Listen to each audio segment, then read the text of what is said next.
What's fucking wrong with you? You're never gonna I get a never did. girlfriend, dude. Clean up your act. All I did was address your analogy, Matt. This is crazy, but you bro. also Trying to made put it one. back on me like I made it. No, I didn't. You did.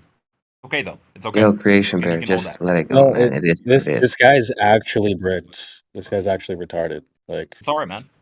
I'm not the one screaming. Can Mute somebody it, mute post in the it. chat because I I never can't. screamed. I'm not screaming. I've been pretty calm this whole time.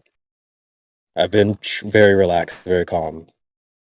You got me on recording yelling at some retard one time. That's cool. That's cool. That's fine. I don't feel bad about that, by the way. It's not like you've never been triggered before. It's not like you've never yelled on the mic before. That's fine, dude. And he's been muted. Let's just move on. Let's just move on. Someone else? Any other Gracious. Globers? That was fucking Can I crazy. I'm quickly gonna ask mute up for a something? bit. That was fucked. Holy shit. It should have been Um, over, Creek, there when you just said the two things. It should be like Matt should have been like, "You're right, bro. No big." Like when you're like, "Listen, that's an open, that's an open system in an angular path, not the same." Yeah, true. What else do we got to talk about? That should have been it. Like a human, I'm no gonna go big deal. skip the part where he said that's a bad analogy and just take the win. So appreciate that. It's a pretty full VC. So, are there any other Globers that would like to pick up the torch of the airplane or anything else? Nope. They won't. Lima Beans, are you back on your mic yet? is the guy that was asking about the sun and like light and stuff? Is he still here? I hope not, dude. He's really stoned out. He said it. I hope he's not. Yeah. I was wondering if because I have no rights to post yet. I'm still like not old enough, I guess, whatever it's called. Can somebody put in the chat that depiction that Dave Weiss has of the sun with the kitchen? It's a nice way to visualize it for people because obviously just telling them and explaining it doesn't work.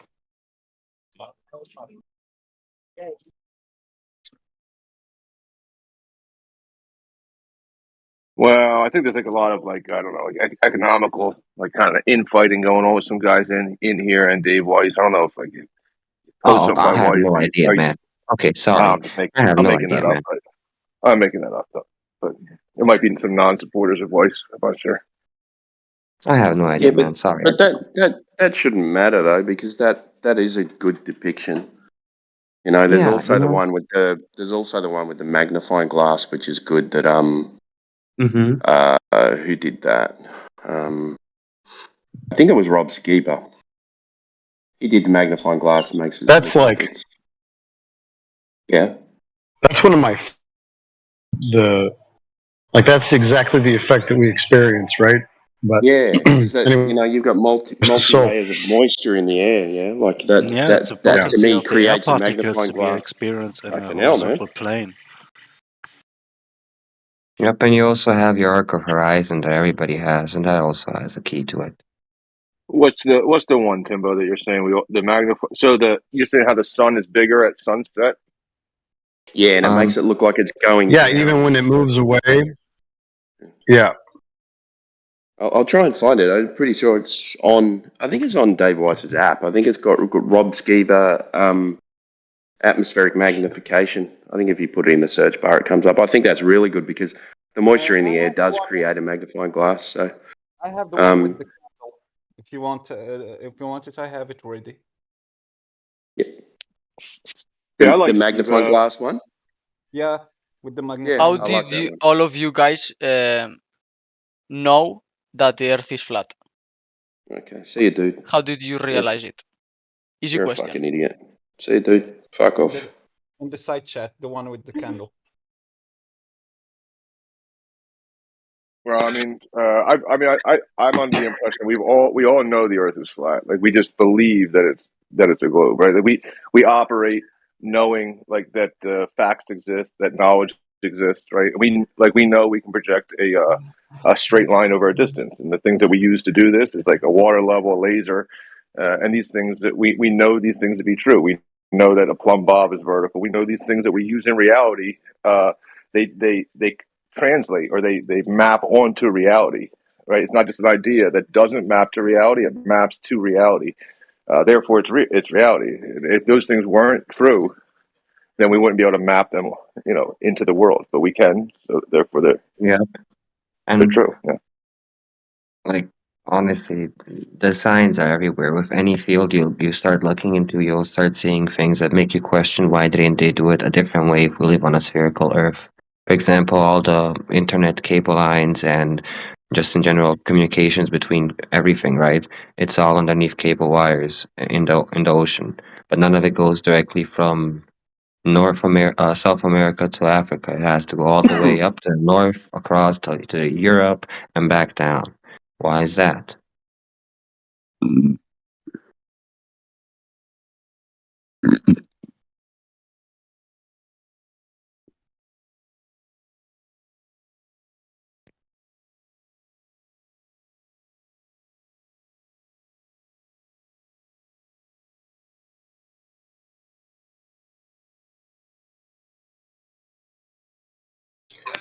What happened? Nothing.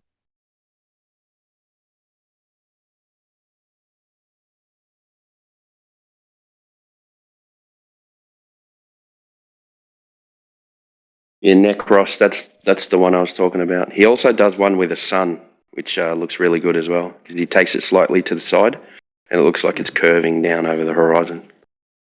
Pretty good. Yep. If they deny atmospheric magnification, then there's something wrong with them as well. So. Yep. You see did you see that video with that building in distance just being bigger from far distance, and when they just get closer more and more to that building, it's the building is shrinking while those people are just getting closer to it. I will try to find it. It's interesting one, just showing how the magnification happen in our atmosphere.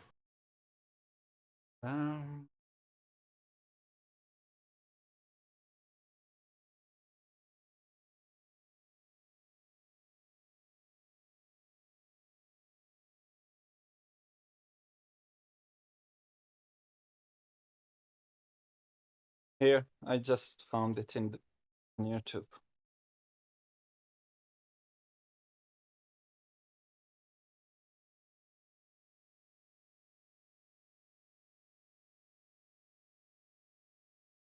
If a surface has elevation to it, can you say that that surface is flat? Bruh. Yes, of course. Yeah, that's a flat surface with all the elevation on it. Yeah. It's level too, Hey, even with diagonal slopes and elevation to it. hey, so wait, I don't know if you're joking or trolling. So, like, are you one of those ones that thinks that flat One means of those smooth? ones. One of those ones. What No, I no. think For some, flat because earthers because think people, everything's smooth. that's crazy. Well, Really? you guys That's say what it's you truly flat think and that? it's level, but No, level and it, horizontal is like here's 0 the degrees problem. with no Here, deviation sir, from it. But sir, yeah, you guys sir. claim that there's Here's the Mount problem. Everest that Look, has look. 30,000 feet in elevation. It's like, it's Can 30,000 we feet address smooth? this, or are you just gonna keep talking? I was still going, and you just keep trying to interject in the middle of me saying. Why? You're already wrong. Why keep cooking on something you're way off? But you don't have any No, we reason don't as think to it. why I am. You're just saying I'm wrong. Bro, just shut up. Like, Right. no one That's thinks a that the good earth is rebuttal. smooth. That's a Okay, good bro, like you're rebuttal. Is bro, it's dude, not shut I'm up. trying to rebuttal you. You're still I'm not trying to talking, rebuttal dummy. anything. You said, bro, shut up. Okay, That's not a rebuttal. like you're That was still your somehow first you're still intellectual talking. thought.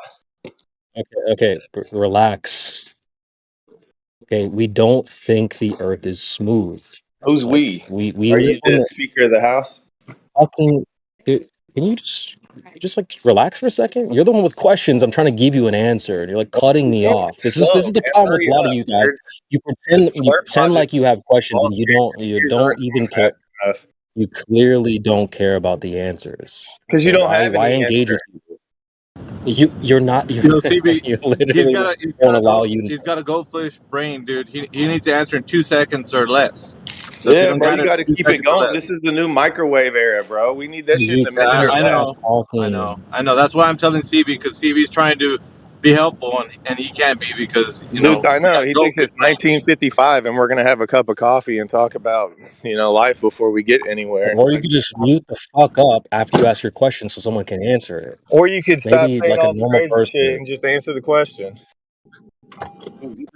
I'm gonna let you finish, bro. Go ahead, man. Just finish with your question, bro, so someone can at least answer it. Holy fuck. That's the answer to the question. Is that there? Are you done yet? Have you answered it? Waiting. Ask the question. Go ahead, ask the question. Who's got a question to ask? The other dude? Or are you Holy telling me? shit! All right, look, I'm just gonna respond now. Once since he's muted. So, no one thinks that the Earth is smooth, bird brain. We all live on the same Earth as you, where there's hills and bumps and mountains and trees, etc., etc. Oh, so it's not flat. Well, can you just these guys? I don't know why we engage with these people. They don't care about the answers. They Do you pretend to ask understand what questions flat and is or be what level and is? I'm trying to explain to you what our position is. You clearly don't want to hear it. You have your own agenda. You don't care about Off the on a answers. tangent But about I'm gonna these I'm gonna guys. say it for the audience. I'm gonna say it for the audience. It's no different than if you have a floor in your house, whether it has grooves or it's carpeted or it's a hardwood floor, grooves, carpet, bumps, whatever. No matter what you put on top of the floor, it's still a flat floor. Whether you put a zebra rug down, bumpy, lumpy, right? Carpet, bumpy, still flat. But a couch on Flat. the floor, There's oh, elevation that's to like a the mountain. surface, Floor which would be still, the floor. The surface that you guys claim yeah, is flat has elevation to it. and, that's part And of it's what not just like I a just bump or said. a groove. It's not like a small bump or a groove or a blemish. It's like a 30,000 Yo, foot see, high mountain on the surface yeah, of he's it. a Bevite, bro. He's a Bevite. He's Yeah, one yeah, of them. he's He's a one of them. Bevite. It's fine, bro. Just a pro tip for you, fresh flowers. Don't ask questions. Just make statements, because you're one of those ones where you pretend to ask questions, and then when people answer it, you clearly don't give a fuck Is about this the like answer. your psychology? No, I'm just giving you the answer, and you're like, well, no, your answer can't be that. When I've you got an asked us what actual our question position. here. Okay, so just to be clear, we all live on the same earth as you, where I see hills, bumps, trees, mountains, etc., valleys. So we don't think our position does not involve that everything is just smooth and perfectly smooth and flat. That's retarded. So no, just like your floor, which is probably has carpet and grooves or whatever, that doesn't mean it's a curved surface, does it? I doubt you live in a house with a bunch of curved floors, convex or concave. That's Even the if it same had thing with a a plastic. hole in the floor would still be flat with a hole in it. We are not This guy's claiming that retarded. the Earth is the surface of the Earth is even. So if we claim that the surface of the Earth is even, that would be incorrect. Yeah, because even it does mean that there is no difference in elevation, but flat it describes our perception to to the surface that we are talking about. If it is curving, it's not flat. If it is concave to the curving upward, so concave Earth, it's not flat. But the flatness that we are talking about, being the Earth being flat, so it does mean that the Earth is not curving up, neither down. So that's the thing that we claim. We are not claiming that the surface of the Earth is even. Don't be confused by saying even and flat. We say that the mirror is flat, even if we know that the mirror and the microscope, it has difference in elevation and it has topography. You say and Bev say all the maps are flat. So Bev claims, and you are the student of Bev, and you claim like Bev that all the maps are flat. No, the maps are drawn on the surface of a paper, and the paper is made from little pieces of wood pressed together, and it's not flat. If you look to a surface of paper, you will, with the microscope, you will see that there is topography in it. But we say, because what our perspective to that thing that we are talking about, we say that it's not curving up or down, so it's flat paper, it's a flat map. It's a flat mirror, even if it's have topography. So if it's not wrong saying that the Earth is flat, because it's not curving. You know that it's not curving. Bev know that it's not curving. Welcome to the flat Earth, guys. Amen. Thanks. Even the dude in the chat, Beans, was saying What's this guy saying? They think it's flat, not smooth. Like, damn, dude, come on. Yeah, come on, Flowers. Yeah, This that's is what I'm crazy. trying This to is say like, here. Like that was like a very yeah, clear. I don't know if he knew what he was talking about. yeah. Anyway, my question here was, how do flat earthers explain other planets? Ugh, really?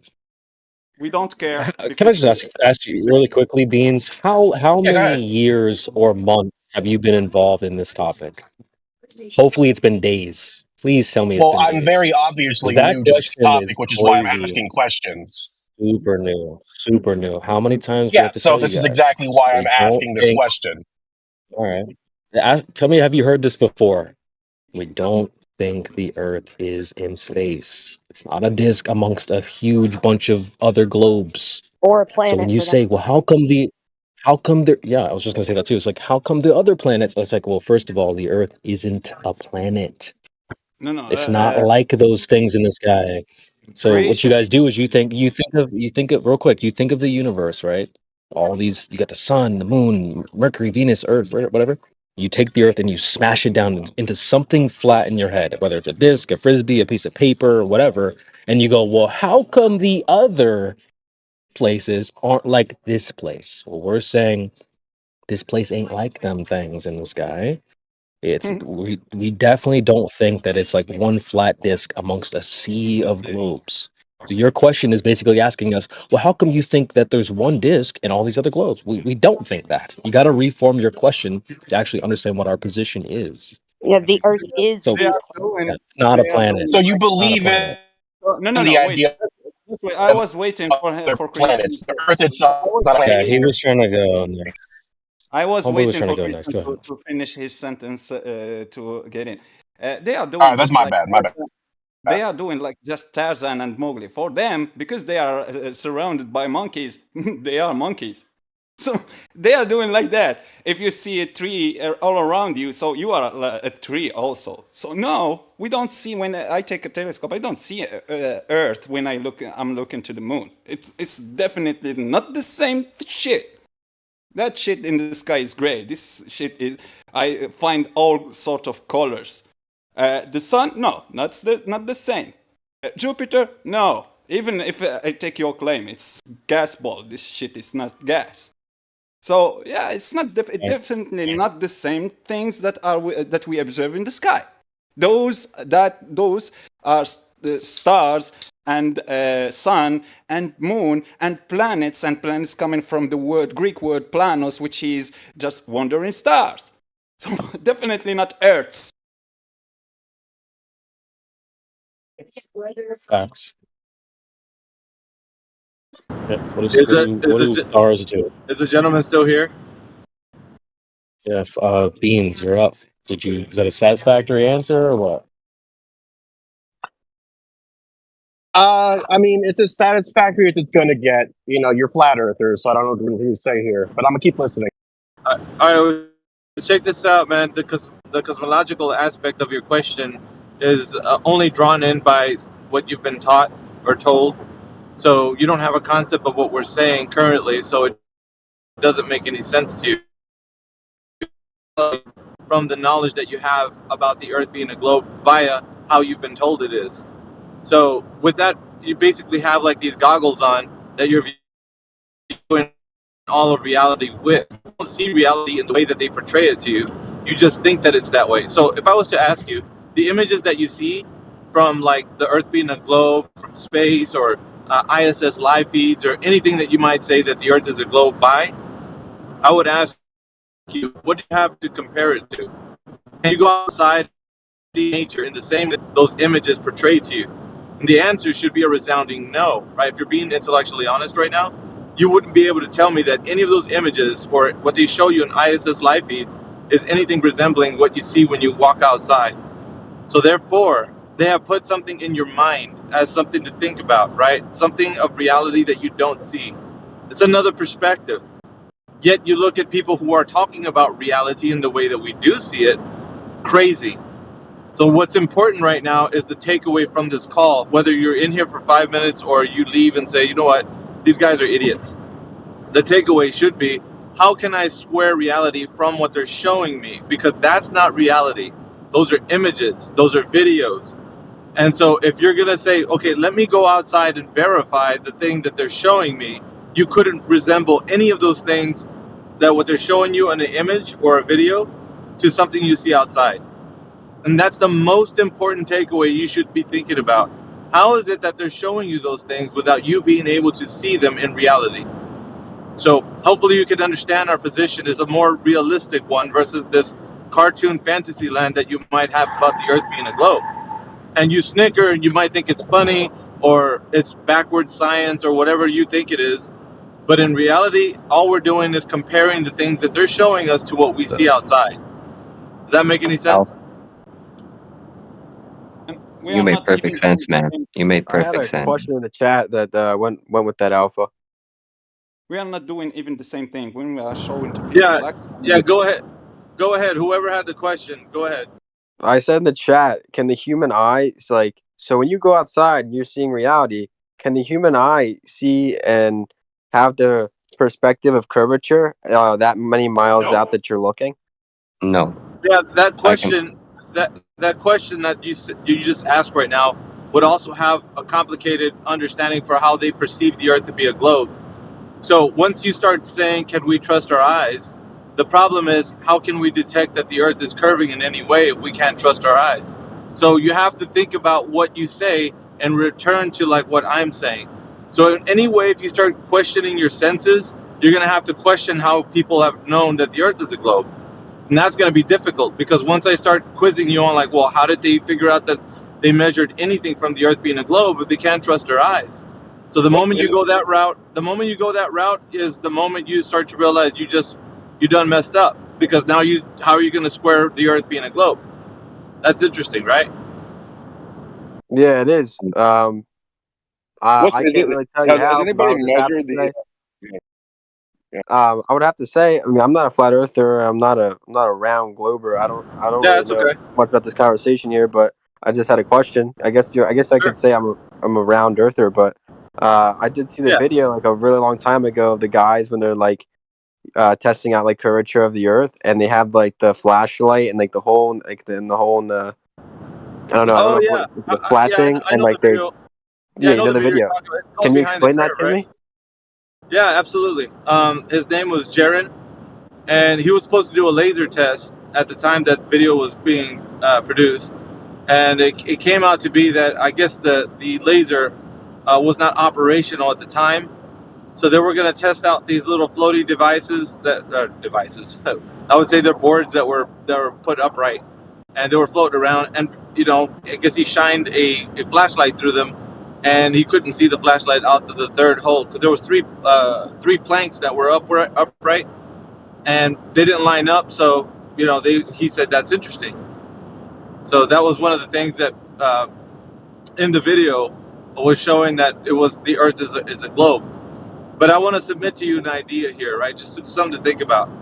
If curvature was detected within the short amount of distance that he shot that light through those three holes. Now think about this, right? If that was true that the Earth is curving over water, wouldn't that be necessary for that light? It was a flashlight too. It wasn't a laser. So wouldn't that be that if the Earth is curving in any specific way, that it would be measurable to us right now, right? Like, so if he found out that shining a light through those three holes from those three planks, and we, obviously the light didn't shine through all three of those holes, would that mean that now we can detect Earth curvature? I submit to you Um, that. What do you think? Alpha, can I quickly Yeah, interject but and add on? let the gentleman answer, please. I want him Okay. to actually think about what I've just told him. I would say if you're looking at the ocean, like if you're like on the beach looking down at the ocean when the sun's there, I'm sure you can't see it. Like you can't see curvature because Yeah, no, the Earth is that's not what at I a was certain saying. water level. But if you're Yeah, on hold on, land, Enoch, Google one second, brother. Yeah, 1 second. No, we're talking about the video with Jaren, and when he shined the yeah light through those boards. So yeah could we do that? Could you and I do that again? Could you and I replicate what he done and find the same results? And let's say we could detect curvature that way. Do you think we could do that same thing he did and I detect curvature? I would probably say yes because you can detect curvature at 3 miles. Can I answer that now before rebuttal real quick? Yeah. He didn't answer my question, but go ahead, sir. So, I've actually done that experiment with my brother, and you cannot detect any curvature. I've gone through all of Jaren's videos and found a video of him explaining exactly what happened on that experiment.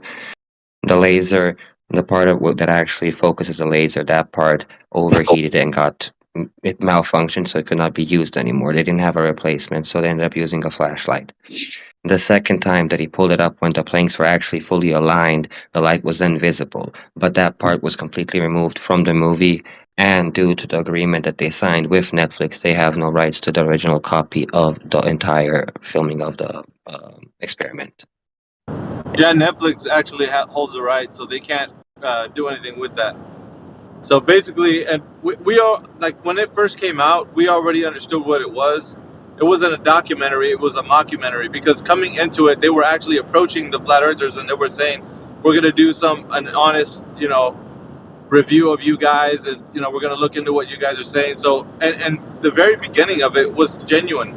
We talked to all the people that were in that video, the main guys, and they approached them as if they were going to do something that was going to shine the light on the people who weren't getting spoken of mainly in mainstream. And so they were going to do kind of like a good thing for the community of the people that were in Flat Earth. Now, what it turned out to be was that throughout the documentary, they find out they thought it wasn't like something that people were taking serious, but once they found out that people were actually being serious about this, they like kind of went back on what they were saying, and they turned it into, with editing, a documentary. So now it was a way to show how that's not the case. Like, how could these people think that way? So it was there to, now it's used for basically you could call it like propaganda. So it extends the propaganda for the Earth being a globe by mocking the side of the Earth being flat. So it's not there to educate somebody on what it is. It's just there to mock people. So yeah, that's the reason why. And the gentleman was right about what he just said. I mean, yeah, Jaren doesn't have the rights to the information on that video. Enoch, So you're saying do you that understand that the idea, Enoch, is that, like, do you think it's possible to have 3 points in a row in a straight line, like three points, right? So like A, B, and C be in a straight line. You think you could replicate that? I'm not saying I can replicate that myself, but what I am saying is on Google it does tell me you can find curvature up to at 3 to 6 miles.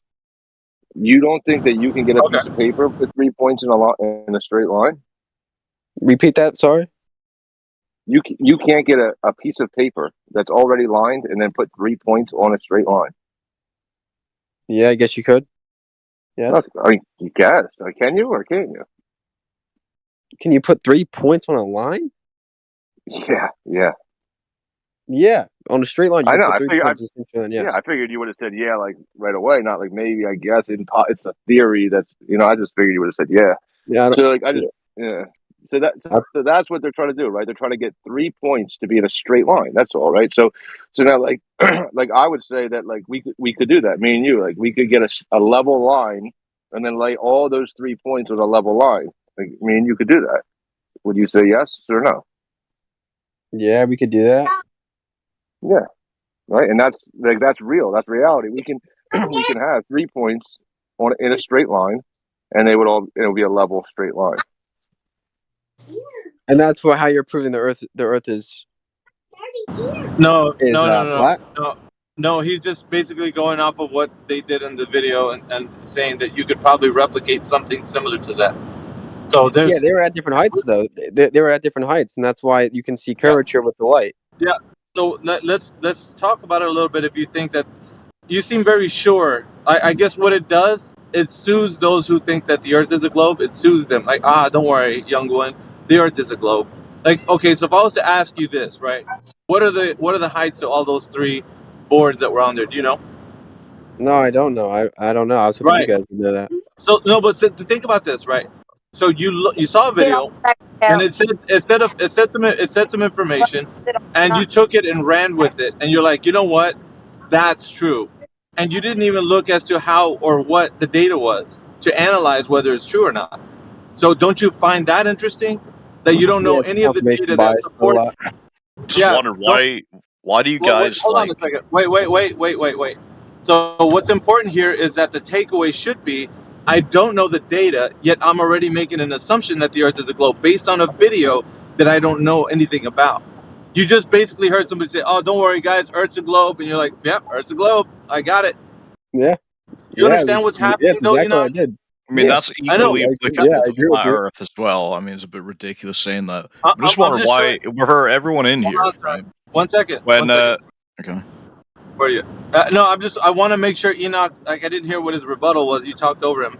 So Enoch, do you I understand don't what have a I'm saying? rebuttal. That is what I did. I don't have a rebuttal. But I'm you, not a fucking perspective god. I don't. no, no, People yeah, don't. yeah. You But know, people don't you see, succumb to like what they fuck up. But I mean, I don't care because that's what I did. That's what everybody yeah, I know. does. But It's a the confirmation truth is, bias for a reason. yeah, I know. The truth is the truth for why we're telling you is that people don't look into the information. They just assume that it's correct because other experts have looked into it. So, and basically, that's all it's been doing right now. It's just you saw something that was like, okay, well, they didn't prove the Earth's flat, so we're good over here. You know, like, and so that's what I'm saying. The most important thing for a critical thinker is to analyze the information. You have to look into what data is being proven to you, like as to why or how they know that it's not what it. There's, the The, people in the video are saying it is. the irony of what he's saying is that's equally applicable to the people who Exactly. believe in flat Earth. I mean, Yeah, it's just ridiculous I at a agree. certain point. It's like, okay, No. so by that logic, no one could talk about anything unless you're like a seasoned expert. It's just dumb. No, You no, know? no, no, no, no, no, no. It's not that. What I'm saying, It's no, no, no. no. What I'm telling you and him is that if somebody's going to present something, let them bring forth the information. If let's say I'm showing you how something's not true, right?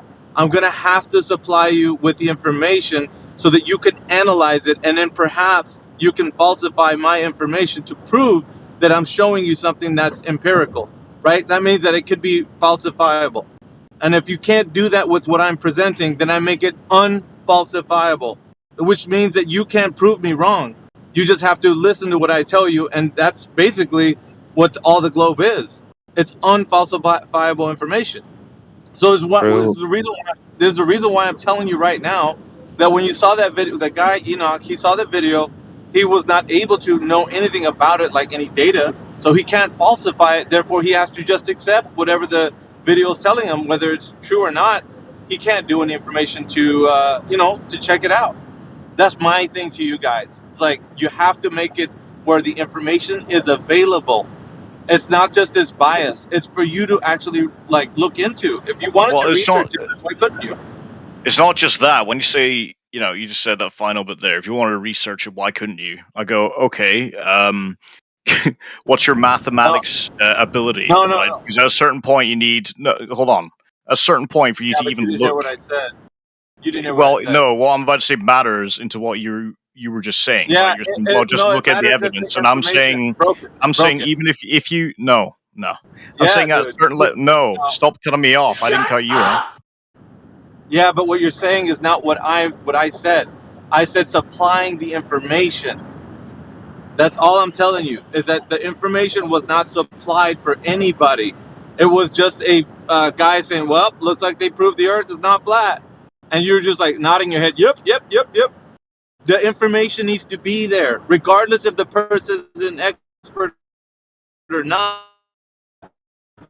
If the person was so inclined, they wanted to research, the information was supplied. Now, that wasn't done in the video. That's what I'm telling you. That's it. Yeah, I don't know what Broken's chopsticks That's going on what. about. Like you didn't say. Well, like nothing was really closely said to that. It was just that. Like, he just asked the guy, "Do you know what Hey, information you okay, I got saw?" And he said, unmuted, so I can said actually no. finish. Hold on, sorry, I can actually finish what I was trying to Right say. in the middle of it, Uh, though. Is that why yeah, you got muted in the first place? Because you no, I spoke got right through muted somebody? because some Oh, guy you're when I speaking was. through me right Oh my now. You god, could I have let was me like, finish. You could have just let me finish and then went. That's you've been like what talking for gets like people 20 muted. minutes, dude. I just started talking, brother. This is another person. No, he hasn't. So I can't reply to him. Fantastic, but I've got to what? Reply You to another you definitely person? can, but no. I'm just This making a is statement. It's not. another Maybe it's not even person. towards you, right? Because it's really actually not towards you. So all that was really being said to Enoch was that you don't have all the information, but you confirmed your presupposition that the Earth is a globe without the predetermined information. That's all. There was nothing about experts being mentioned. Go ahead, Chopstick. Okay, I'm just going to reply to was it Alpha again. I'm just saying at a certain level, right? You need to have a certain level of proficiency. That doesn't mean you're an expert. I'm saying to even tackle the data. So you're talking about the evidence being presented, but like let's say you need to understand mathematics at a certain level to understand, the arguments for saying the Earth is a globe, and that's the same for whoever's putting forward mathematical theories of why the Earth is flat. At a certain level, you have to have certain skills to even engage with this stuff in the first place. If not, it just devolves into, well, I have this study and I have this study. It just goes nowhere. Yeah, I know, but that wasn't what we were saying. It doesn't matter what the person's level is of intellect. The only thing that matters It's not is that intellect. information. Wait a minute. Wait. The only thing that matters is that the information is presented, regardless if the person's able to understand it or not. The information is there. You don't have to wonder. You can be like, well, I'm not good at math, but perhaps I can take the information they presented and I can try to learn what this means. So they didn't present any information. They just confirmed that, they confirmed the Earth is not flat. And so everybody's nodding their heads, is what I'm telling you. And that's what Enoch done. And he agrees. Like that, he knows what I was saying is true. So if you're saying in that case, like he literally just said the Earth is round, that's it, like brings nothing, then yeah, sure, like I agree with that. That's fine, but yeah, I don't think he did that. No. The video, the you could actually see what it was too. The video behind the curve, and so like I was telling him, that was what we were discussing.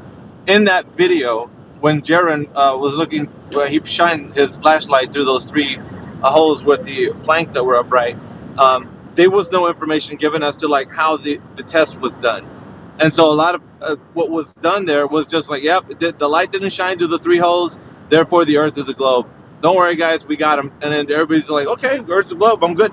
And no one knows any information as to like what the elevation was to the planks, what distance they were apart, what time of day. Like no information was reported. So if you have all that information, then you're able to make a more understood judgment, from that, because you at least have the information at the very least, right? Then you could replicate it if you so wanted to and test it out.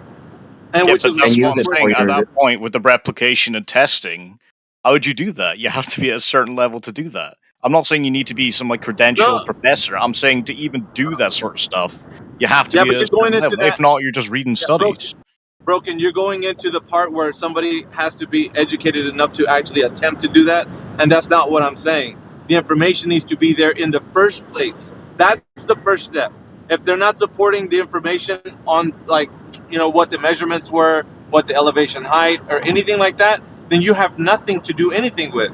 So regardless if you're a smart person or not, you don't have any information.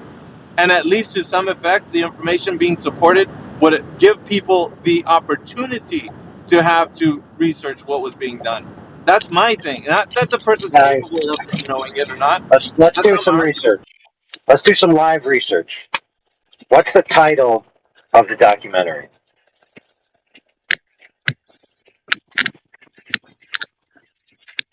What's the title of what we're talking about? The documentary title? Broken Chopstick, expert on the subject. Behind the He'll Curve. tell you the title of. Are you a movie expert, Broken Chopstick? No. Well then. Behind the Curve. Okay, so the title's Behind the Curve. Now, in common parlance, what is the connotation of the term behind the curve? It implies that there is a curve in the first place. Wrong. No, but it also does imply that. I know, but that's part of it. Like I don't know what you're trying to get at here. Okay, it's a documentary about flat earthers, correct? Yes. No, it's not a documentary about curves, correct? Correct. Okay, so what behind the curve means, it's actually a scholastic term.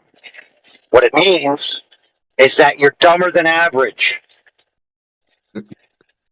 Okay?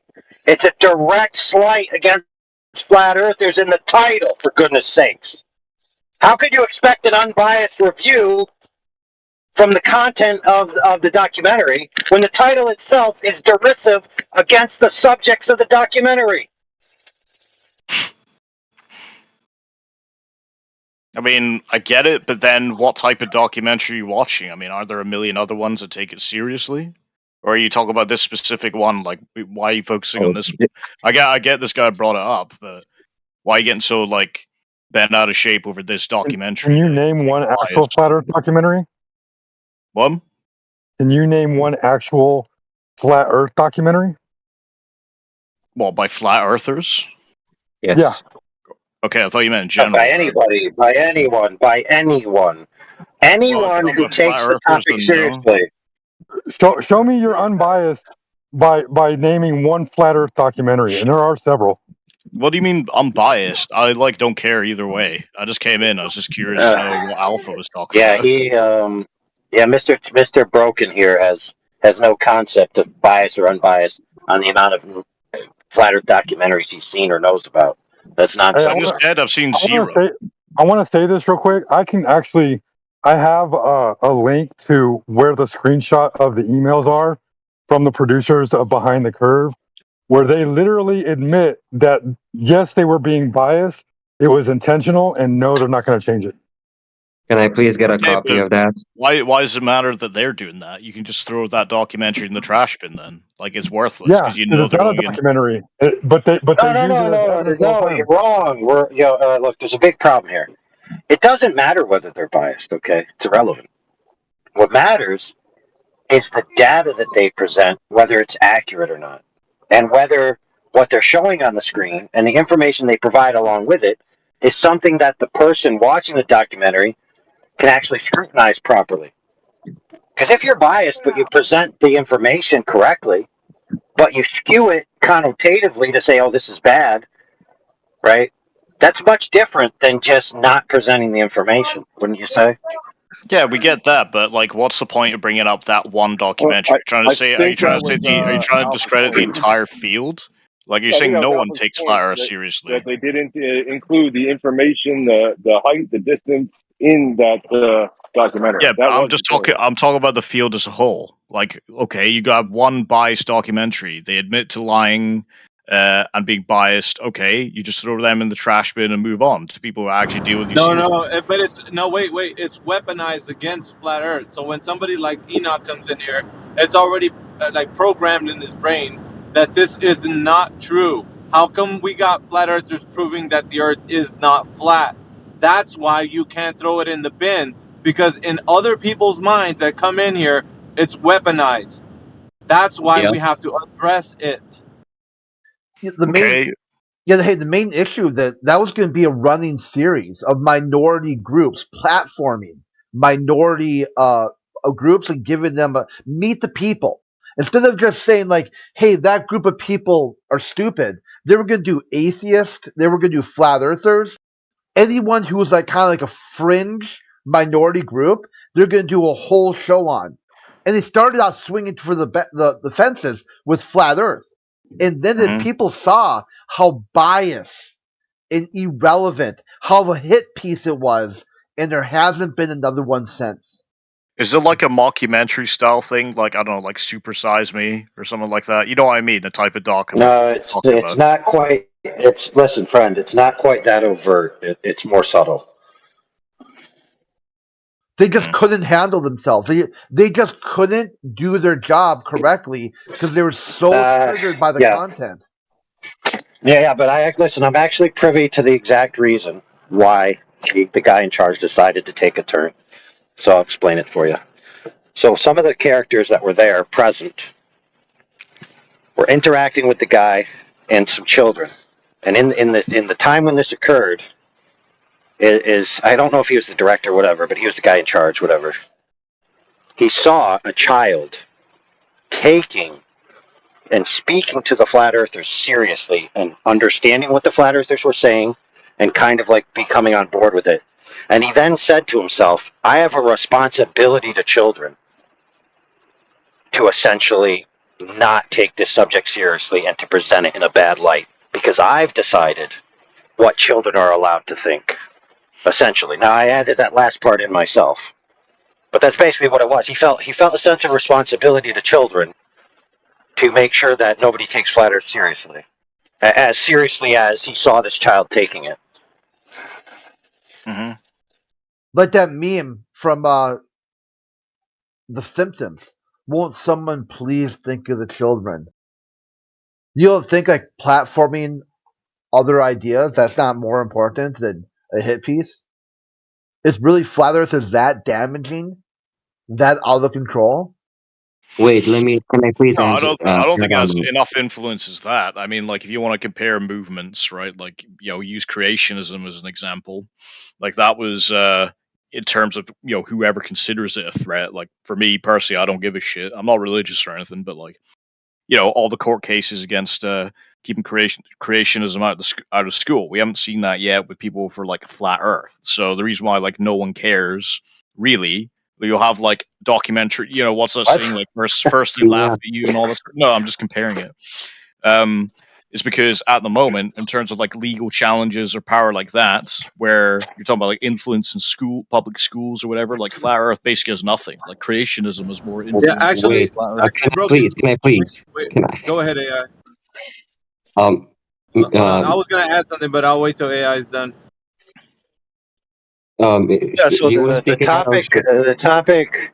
the topic of intentionally censoring flat Earth it reached the halls of Congress of the United States. No, They're but scared shitless. I'm talking about the legal challenges where creationism didn't go all the way to the Supreme Court. We haven't seen that with flat Earth yet. Like, I'm not saying obviously creationism and flat Earth are different. I'm not saying they're literally the same thing. I'm just talking about like, I'm talking about like the process of like Yeah, getting it. I do. I want to answer, but I want to wait till AI is done. I'll respond to you. Just No, I'm done. He clarified himself. all right. So basically, like I want to say it was late 1800s, early 1900s. It was being taught in all of the schools everywhere. When school was bought and paid for by your man Rockefeller, Yes, the school everything prior to system. 1920. Yeah, that's correct. So everything was bought and paid for, and the information that you're receiving now is via this Rockefeller, like bought and paid for, institutionalized knowledge. So all this information you're receiving right now has nothing to do with the Earth actually is. So when you study Earth, like Earth science, you're not actually studying things about the Earth. You're studying this cosmological aspect. The planets, other planets, like and that sort of thing. So it's propagandized, and you're only getting that information that you're being told what to think. Now, when it comes to the Earth, there's certain things, aspects of it that they mix in, like the certain variables about like weather and stuff. But they're going to superimpose this idea that you can't see this other perspective of the Earth being a globe because you're too small on top of this giant ball. So that information was actually usurped over what was being taught prior to that. So the information that was or being tossed out in the very beginning was that information of the Earth being a globe. And so people weren't allowed to, and you can find in certain news articles that they were actually fighting against this in the very beginning. I just like to ask you were, quickly. Sorry. Yeah. Go ahead. Like, what is the incentive to keep from your perspective, the truth of flat Earth? Who gains from, and why also would they want to sell the lie that the Earth isn't flat? It's actually a sphere. Like, Right. I don't understand. Like, I get it. It's like, let's say like a pharmaceutical company, like, more. Yeah, I know what you mean. They have, I get what you you're know what I saying. mean? Like they, Yeah, like, I understand. yeah. So basically, if you think about it in this way, you'll understand it a little bit more clear. So this type of propaganda is a multi-tentacled monster. It's the way I explain it, right? So this monster, it reaches into almost every arena of kind of system that the system of life that we live in, right? So like you just said, like that's just one pharmaceutical industry, the food industry. Like it doesn't matter what you think about like climate change, anything like why things are being done on the earth, like overpopulation. I could name a few off, but in order for you to understand the scope of this, you'd have to kind of like do the one for all. Like all these puzzle pieces that I'm telling you go on a giant board. The giant board is what the Earth is or is not, right? So it is either a globe or it's not. So if the Earth is a globe, as they tell you that it is, then you're a rock running out of resources, overpopulated, and a dying planet, right? We got to do something before we hit that final hour, right, and so forth. So there's like a doomsday time period, which what pushes people into how they think, right? The worldview is only how you perceive it, right? So you're Oh wait, hold perceiving right on. now that yeah, but I'm just They're- laying it out for you.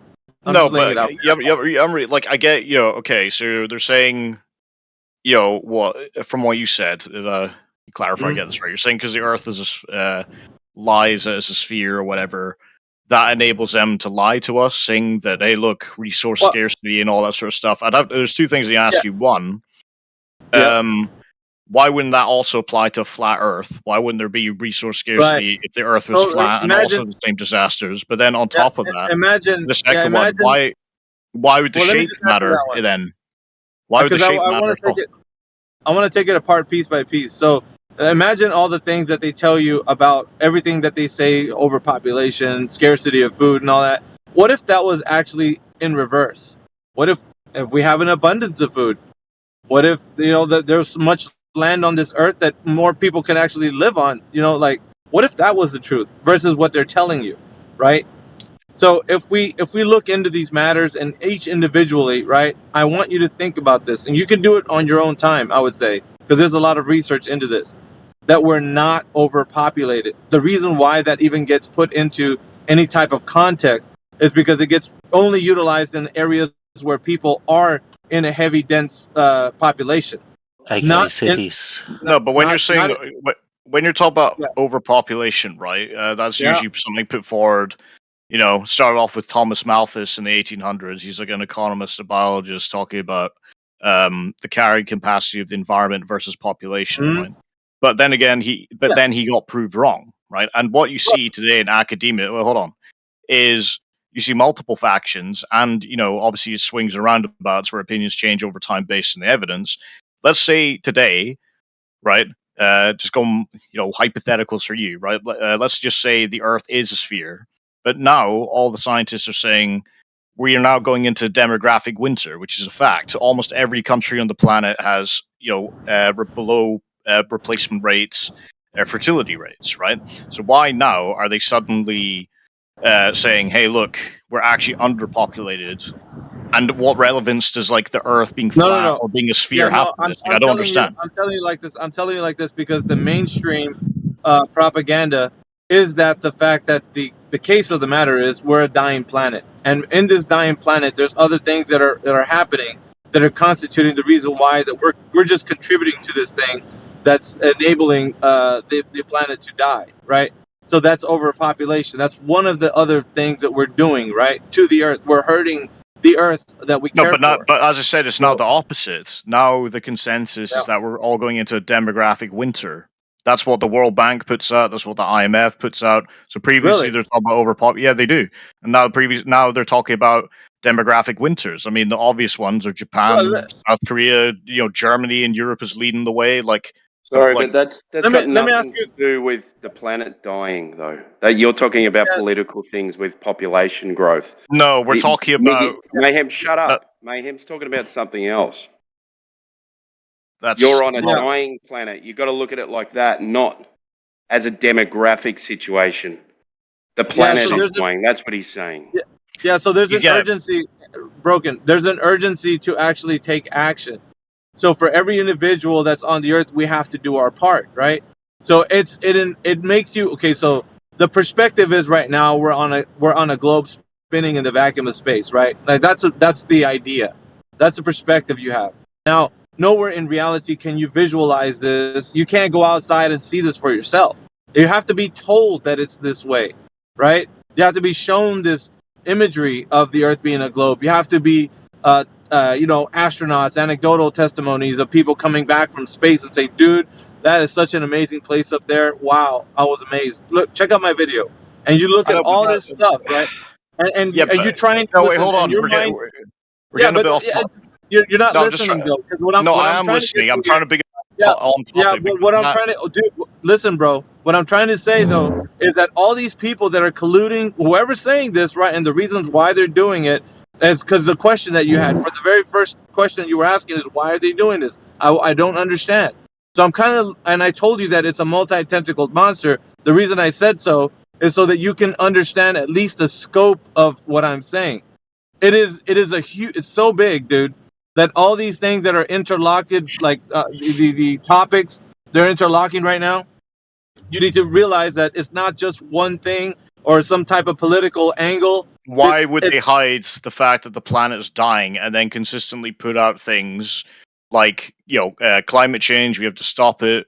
One of the things before, now it's the opposite. It was, wait, hold on, I'm responding to him. Where now, but in the past, it said we're overpopulated, we need to save the environment. Then they switched and said, well, now, our economies and our lifestyle. Isn't climate change that the planet is dying? Well, climate change is part of it. You don't think climate change could mean that the planet's dying? If you're talking about soil erosion and things not growing, yeah, I don't think the answer to this is just follow the money. Everything is packed into taxes, basically. Yeah, hold on, guys. Hold on. I just clarify really, his point. really what I'm doing, and these are small points on the bigger point, right? So, and I'm just really trying to encapsulate as quickly as I can. I want to move along as fast as I can because it's too long to actually stay here and tell you each. We could expound on every single point till like all night long. Probably take till us the cows days. come. Yeah, on one point. Now, well, what can you just summarize it like simple bullet points? I'm trying to, but it's not that easy because this topic, as much as I would like to do it in 3 sentences or less, is a loaded question. I mean, beyond comprehension, beyond your comprehension, it's far beyond. And so that's the reason why I'm kind of like not taking time, but at the same time, I do sound like I'm bloviating. So listen. So we got to the part that the planet's dying, right? And so everybody's running around like chickens with their heads cut off. What do we do? What do we do? And then there's answers given, a solution, right? Here's what you can do, right? Let me tell you what your part is in this whole thing. So now you're like, okay. Tell me what I should do. Let me know. How can I make this planet more greener? I mean, obviously, there's things, don't be a litter bug and stuff. But what I'm saying is, they're telling you to be proactive in this kind of idea that you're going to help contribute to saving the planet, right? So what can you do? What is your part to play? So you start being motivated by some information that's getting told to you. So not only do they tell you that the Earth is a globe and it's a dying planet, and you can contribute to it now to help rescue the situation. So you actively start thinking about, okay, I must do something. Now think about this. In the middle of all this, you you're concerned for the dying planet, right? Here comes along this guy who says that the Earth is flat. Oh, well, the Earth is flat, and we have plentiful resources. There's no reason to be worried, guys. And you're looking at this guy sideways, like he's got 3 heads. Yeah, all of a sudden you're confused again. Yeah, 1 second. Again, 1 second. I don't. You're kind of. Yeah, you're interrupting. Hold on. Yeah, did you have to wait? What's the diameter? What's the diameter? 1 second, dudes. 1 second. So basically, all this means is that when you start saying, what can I do? And a flat earther comes and tells you that the Earth is not a globe and the Earth is indeed flat and stationary. And there is plenty of places to live on this Earth. There's not overpopulation. The planet's not dying. There is no idea of a planet. Like all these things, you start to counter that with like, you are stupid. You're crazy. How are you saying that the Earth is not what I know it to be? So you start you're refusing it on face value. You don't even want to look into it. So what I'm telling you is that because the information itself speaks against to what we're saying, you don't need a big bad boogeyman. You don't need the guy who's controlling levers and in big conference rooms and saying, how can we get broken today? Think about it, guys. We must keep him on the globe side. There isn't anything like that. The information is controlling you. And you're controlled by the information. So when you start hearing these things, you're like, yeah, of course I'm going to do my part. I'm a good citizen. And so you are being proactive into thinking how you can save the planet when there isn't a planet. So it's all smoke and mirrors. You're basically being controlled by the information. And so what happens is you're being controlled by information. Yeah, 1 second. The information that you're being controlled by is being propagandized by people who do not think they're lying to you. So including your teacher who told you that the Earth is a globe. She's not lying to you. She's not lying to you. 1 second. They're not lying to you. They're telling you the truth. This is what they've been told. So the information is basically a tradition. And the information is what's holding you. Not a person. There's not a big bag boogeyman behind this. It's the information that's got you locked down into that thinking that the same Earth is with a globe. you. That same logic There you applies go. to you. The same There you logic go. applies to you. The same logic applies to you. Yeah, you'd like to say that, but you don't have a way into telling me that's Yeah, the true. same logic applies to you. Okay, go ahead and tell me. Spill it to me. How is it applied to flat Earth? No. Wait a second. It's Don't been report it passed right now. I would like to hear a broken chopstick again. He wanted to ask a question about this. So All right. otherwise, the And when whole you ask reason him that about question, can you ask him revealing. to please Thank expand you. also The on his only what chopstick?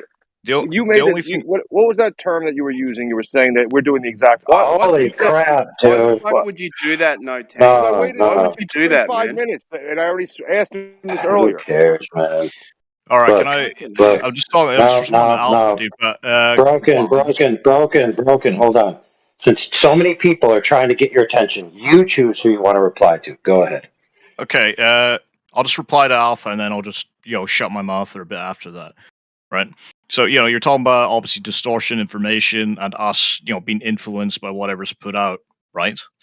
But what I want to know, because you still haven't explained it. So your main thing is the Earth is dying, right? Okay, cool. The Earth is dying. But why does it matter that the Earth is a sphere, right? They're lying to us about it being a sphere with the Earth dying. If they wanted to say to us, hey, look, the Earth is dying, that's a conspiracy theory. Wouldn't the conspiracy be based around, I don't know, like if I was going to come out with something, I'd be like, well, wouldn't like climate change be that conspiracy theory? Why would the Earth being flat have any relation to that? Like, it seems totally irrelevant. If you're going to construct a lie, a lie around that, why does it being a sphere matter? And then also on the flip side, right, the second thing I wanted to ask, why would the Earth being flat prevent climate disasters or any sort of disasters like that from happening, right? That's all I wanted to ask, because you haven't really explained that. Like, I get what you're saying about information control, all that bullshit. All right, I'm gonna shut my mouth now. Yeah, so basically it has to deal with the perspective of the individual, right? So when you hear this information, how are you scrutinizing any of it to actually say this thing is true? Of course they are. Of course it is.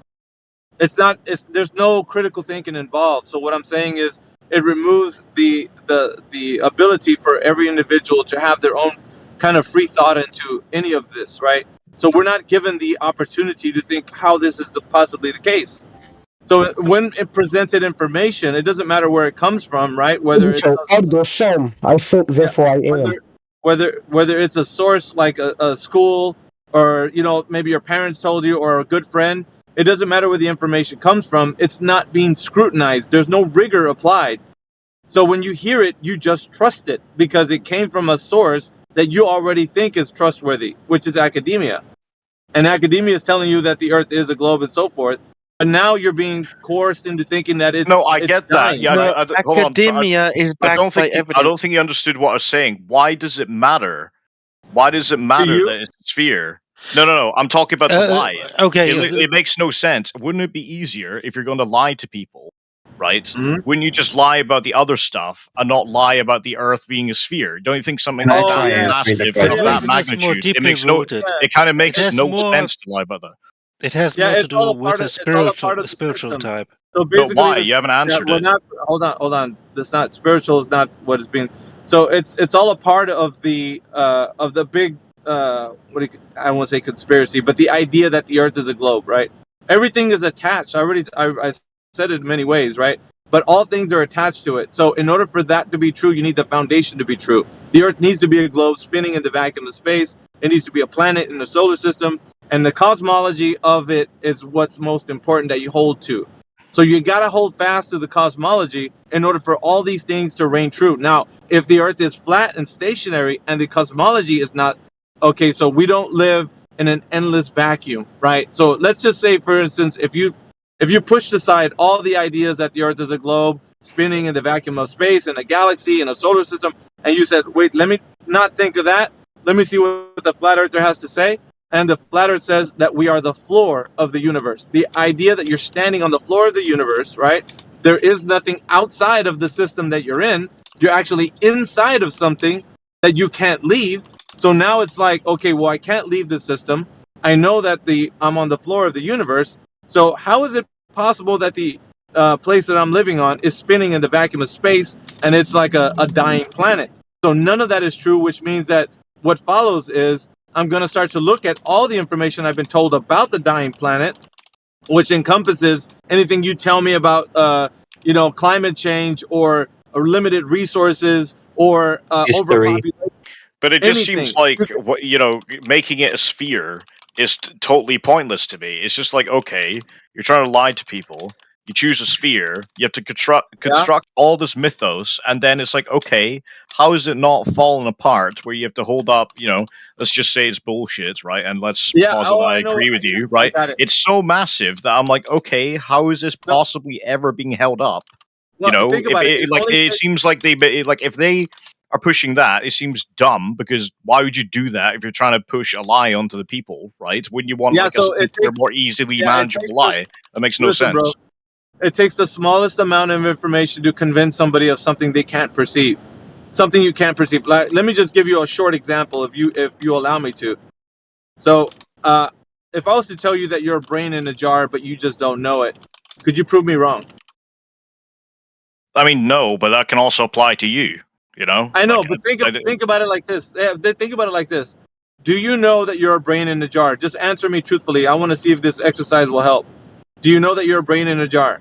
No, it's impossible to confirm it. That's the same with either, I know. Just answer my questions. I just want to walk through this with you. So if you don't know that information, but what if I told you that it's possible that you could be a brain in a jar? What would you say? Well, I'd say, yeah, it could be possible as well, but we got to test it, right? Right. Again, I know where you're going with this, but I'd like to ask, why are you going down this road? It's not really answering my question as to why they'd make it a sphere. Like, why the lie they're pushing onto people is so pointlessly complicated. So what I'm showing you is that it takes the smallest amount of effort for me to convince you of something that is not true, something that cannot be falsified. So now you got in your mind that it's possible that you could be a brain in a jar, but there's no way of knowing it. It goes the same for the globe.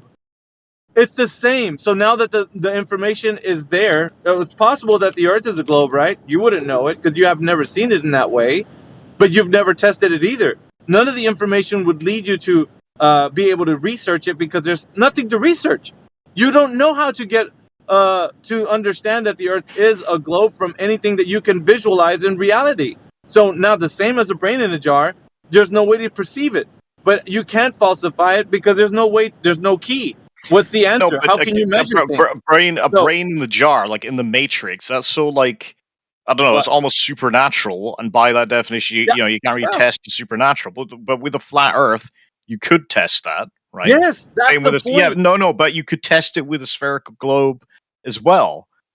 But that's why I just don't understand why you went down this road when you can test both. No, you can't. That's what I'm trying to tell you. Why can't you test the globe? Let me ask. I'm going to run you through some questions, okay? Just answer honestly, and we'll move along very speedily, right? Have you known anybody to ever measure the curvature of the Earth any time in history, as in the drop over the distance? So and I'll tell you what it is, right? Basically, from your position off into the distance, right? The Earth would be curving away from you, so there would be a drop over the distance. So has anybody ever measured the surface of the Earth to be curving in that way? Well, I got a friend who's a physicist, and one of his hobbies, he likes stargazing. And what he does is he charts the difference between stars, and using trig to his location on Earth, he calculates that, and he can tell that the Earth is curved from that. Yeah, but no, so that's one example. What I meant. Look at the chat. Look at the chat. This guy has measured the curvature. Hold on, guys. That's indirect. That's an indirect measurement. So, excuse me, indirect calculation. So, because you're not actually taking the actual Earth itself and saying, okay, but I'm going to measure. Is part of that you literally cannot locate your own position. You have to use the Earth. You're standing on. No, wait. No. What I'm asking for is very specific. So, the surface of the Earth that you and I stand on, if you look off into the distance, right, off into the horizon, it should be curving away from you, as it were, if it was a globe, that's right? That's so stupid. Holy shit. I'm not talking to you. I'm talking to Broken. Broken, would that be correct? It appears that way, yeah. But a line can if let's say the Earth was flat, right? Let's give it to you that. Can you not pause at the same time? Wait, hold on.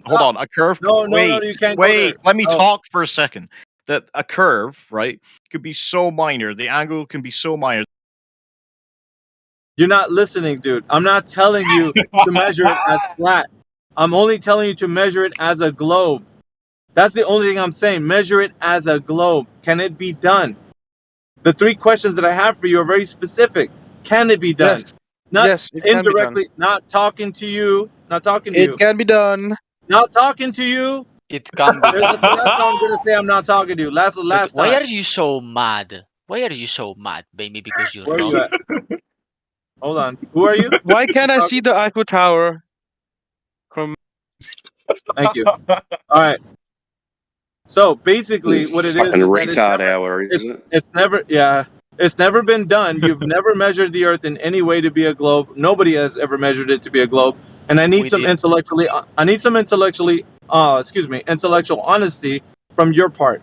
Now, if you How's can't tell me, but I that just gave you anybody's ever one. You measured it, to locate the distance between stars, you have to bring it back to your starting point. Like you've studied What do you trig, mean everyone's done it in distance? school. You have What do to you do mean it. distance between stars? What does that mean? I'm talking about trigonometry. I'm talking about What do you calculating. mean distance between actual distance or angular distance? What are you talking about? yeah, What's it's the off into the angular weeds. distance? That's weeds. Yeah. Wait. That's I mean, we're in the whatever weeds right now. distance. But No, that's one. stop. That's one Stop. way. You can't No, get a no, it's distance, not dude. one way. Stop. I'm not going to get into trig and measuring stars. That is not what I asked. Listen to the question. It's frustrating when we get off into the weeds when I didn't even ask that. I asked direct measurement of the surface. Drop over distance. Pay attention. This is what I'm asking for. Has anybody ever done that? Yes or no? Answer. What the surface area of the globe? Has anyone ever done that? Yes. I'm pretty sure NASA have done it, or like NASA. Oh No, my not the goodness, surface dude. area. Not the Wait. surface You got area. Alpha. You got Alpha confused, brother. Yeah, He Oh said my drop not the god. over surface distance, and area. then you said surface area, and he said yes. Yeah. Linear Reset. drop over distance. For the Earth, and All right. no, but then wouldn't that Surface just be area of like, the Earth okay, in the chat. Earth? By What? Who's All right. what? Has It's surface anybody? area on the Earth in Dude, chat. oh my god. Has anybody ever done that? Broken. No, because Okay. again, when the calculations, it's almost All like right. saying, well, the calculations just show that the Earth would be flat. Then that's what you're kind of trying No. to push towards. Listen, bro. No. I'm only asking this very simple question, really, to get to move. I only have 3 questions. I want to move it along. Has anybody ever done that you know of? And the answer is no. Is that correct? Well, no, but I could just go ask my physics Okay. friend and see what he's done. I've seen him Yeah, in but person we don't have He do it time with for hasn't that. measured it We either, don't. so constellations. the We answer don't. is still no. Stop, guys. We don't have time for that. We only got time for what you know right now, and we'll move along to the next question. That's all we're trying to do. Go to the next question. All right. So the next question is: the Earth is said to be spinning on its axis, right? Axial rotation at about 1,000 miles per hour at the equator. Now, it's important to note that that information is already given to us. Is there any way to know that we've measured it in some way? Axial rotation, the spin of the Earth. Do you know? Are you talking about me personally? Do I know, or are you just going to be like, well, No, yes. I look at what If NASA you, puts out there. I if put out the you, equations for the Earth. Like, what are you talking about? yeah. Because if you're saying me So personally, yeah, I'm if not a you know, physicist. if you Like, I don't know know, how that yeah. debunks No, anything. I'm not. Not what I'm asking. If you know of anyone that's ever done it, any time in history, anybody that's ever measured that, I need this specific information. If you know, and if you don't know, say, well, I think somebody's done it, but I don't know. That's what you can say. Well, I just said I don't know. Like, no idea. Okay. But again, what relevance does That's that fine. have? The third. Well, let me get to finishing the 3 points, and I'll show you. All right. So the last one is, and it's very simple. You can just answer either you know or you believe, right? Do you believe that we are in a cosmic vacuum, or do you know that we're in one? I say no, we're in a cosmic vacuum because we've replicated on Earth. We've basically created. If you're talking about a vacuum tube, that's functionally exactly the same as space. The only thing that's different Okay, so that's you say missing that. from it would be the same levels of radiation. All right, you say that we know, or you say that you know that we're in a cosmic vacuum, right? Oh yeah, because I've literally been to CERN, and I've seen You the literally largest been to CERN. vacuum. I've been. I'm not joking when I say my friend's a physicist, and I've been, and Okay, had a nice I'm tour not. of it. I'm not denying that. I'm not denying that you're friends of physicists, but what I'm saying is the knowledge claim that the Earth is in a cosmic vacuum is either something that you know or you just believe that we're in a cosmic vacuum. Well, I know because I've saw it before my eyes. I saw it replicated on Earth, and not only that, the the vacuum tube example. But then if that, bro, that's not the question. I'm not. but that's evidence for the vacuum of space as well. You're talking about a cosmic vacuum. I go, okay, that was replicated on Earth. I need you to tell me. Created I need on you to Earth. tell me, bro. Listen to what I'm saying carefully. The thing above your head, as far as it goes up into the sky. Okay, I have to draw it out for you so you can understand what I mean. So the thing way up there, sky, you knowing this in some way, shape, or form. You.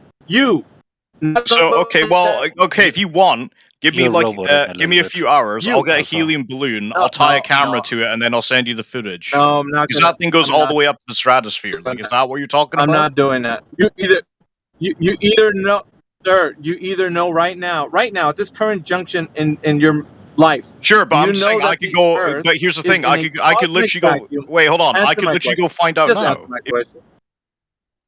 I don't need you to find out now. I need you to tell me at this current moment if you know or you believe it's a cosmic vacuum, sir.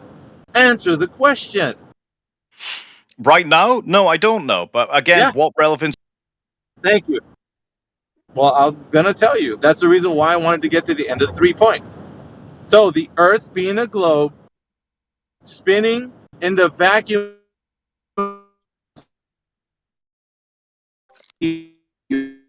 spinning like in right vacuum now. of space. You not know that. I think you're breaking up a little bit. Thank you. 1 second. 1 second. Yep. I was almost done, guys. I was really almost done. You're breaking up, Alpha. You're breaking We up. didn't hear anything. We didn't hear any of it. Yeah. But I know you're almost done, but we're not hearing any of it, Alpha. You're roboting, man, really bad. How about now? Right now it's okay. Try. I can hear you. Try it. How about now? 1, 2, Yep. test 1, 2. Good. Am I back? Yeah, go. It's fine. All right. So sorry about that. I didn't know I was roboting. All right. So basically, the Earth being a globe spinning in the vacuum of space is just a blind belief that you have, Broken. It's not something that you know, and that's what I wanted to point out to you. Nobody knows this information. Neither do you. You could search all your whole life. You will not find it. People have spent their, a good, better part of 10 years looking for this in this call right now. Individuals who are in this call with me right now have spent the better part of 10 years searching, like endlessly, for each of these points that I've just told you. And no one's ever found anything close to being resembling something that how you can know. That's all I wanted to tell you. And you yourself admittedly said that you don't know. So that should at least help you along the way. Now, you say you can go find out. By all means, knock yourself out. But it's just going to be a belief. That's it. I mean, it's not a belief. I could literally tie a camera to a balloon, float it up to the stratosphere, and then you'd be able to see that the Earth's a curve or not. But We've done unfortunately, that it's a shell already. game. We've done It that has already. been There is done, no and curve. there's no curve. I'm That's sorry been to done. disappoint you. Try again. Yeah, okay. But what if my footage showed there was a curve? Then it's just your belief, right? Well, if Like, you use you a know fisheye if I lens, was there will making be it a or curve. not, right? Then we need to No, but have that's the how information pedantic. about the devices they use. That's If they how use pedantic it fisheye is now. lenses and Because he such. was literally just like, yeah, I know, but you guys Refractions. do that as well. Stop. So if you go up there, you see a curve, and then we show you a flat, then you've got to go down to the surface to measure it because there's contradicting pictures. That's it. That's it. Why couldn't you gonna measure get whether any. the Earth's a curve just by using the moon? Can you use No, either the because if reflection you of the moon What the or fuck are you coordinates from talking the moon about? to What do you triangulate it? mean You can the calculate the moon? Earth's curve there. no, You can do Okay, it with No, light wait a as because well. minute. that's a Hang fallacy. on. Hang on. Has that been done? What, right now? Yes. Okay, but you said you don't know if it's been done. So has No, that been you're done? talking to me about certain things that I don't know. I know for the moon has been done. I've looked at NASA doing it. They've done it, but then again, moon. Wait, well, the have you done Earth it being yourself? I'm measured. like, well, have you Wait, confirmed that the Earth is slow flat yourself? down. You haven't. You been Slow out to down. space? You just, looked at Earth? dude. You just No. gonna fuck over everybody, dude? Hang on. Fucking you, dude. So dumb. It's like, oh look, you can't confirm. Chopstick, I'm like, well, be you can't quiet, dude. confirm your thing either. Like, Chopstick. it's so dumb. This goes nowhere. You need to Chopstick. give him a chance to answer. So Yeah, so how about you guys compose yourselves? Complete a whole sentence before you interrupt the next person, regardless of how bad you think you need to interject. Just resist the urge, bite your lip, let him complete a sentence, and then you who completed the sentence, offer to the next guy to respond. Okay? Because it's literally painful to listen to a bunch of dudes slopping each other's ear holes.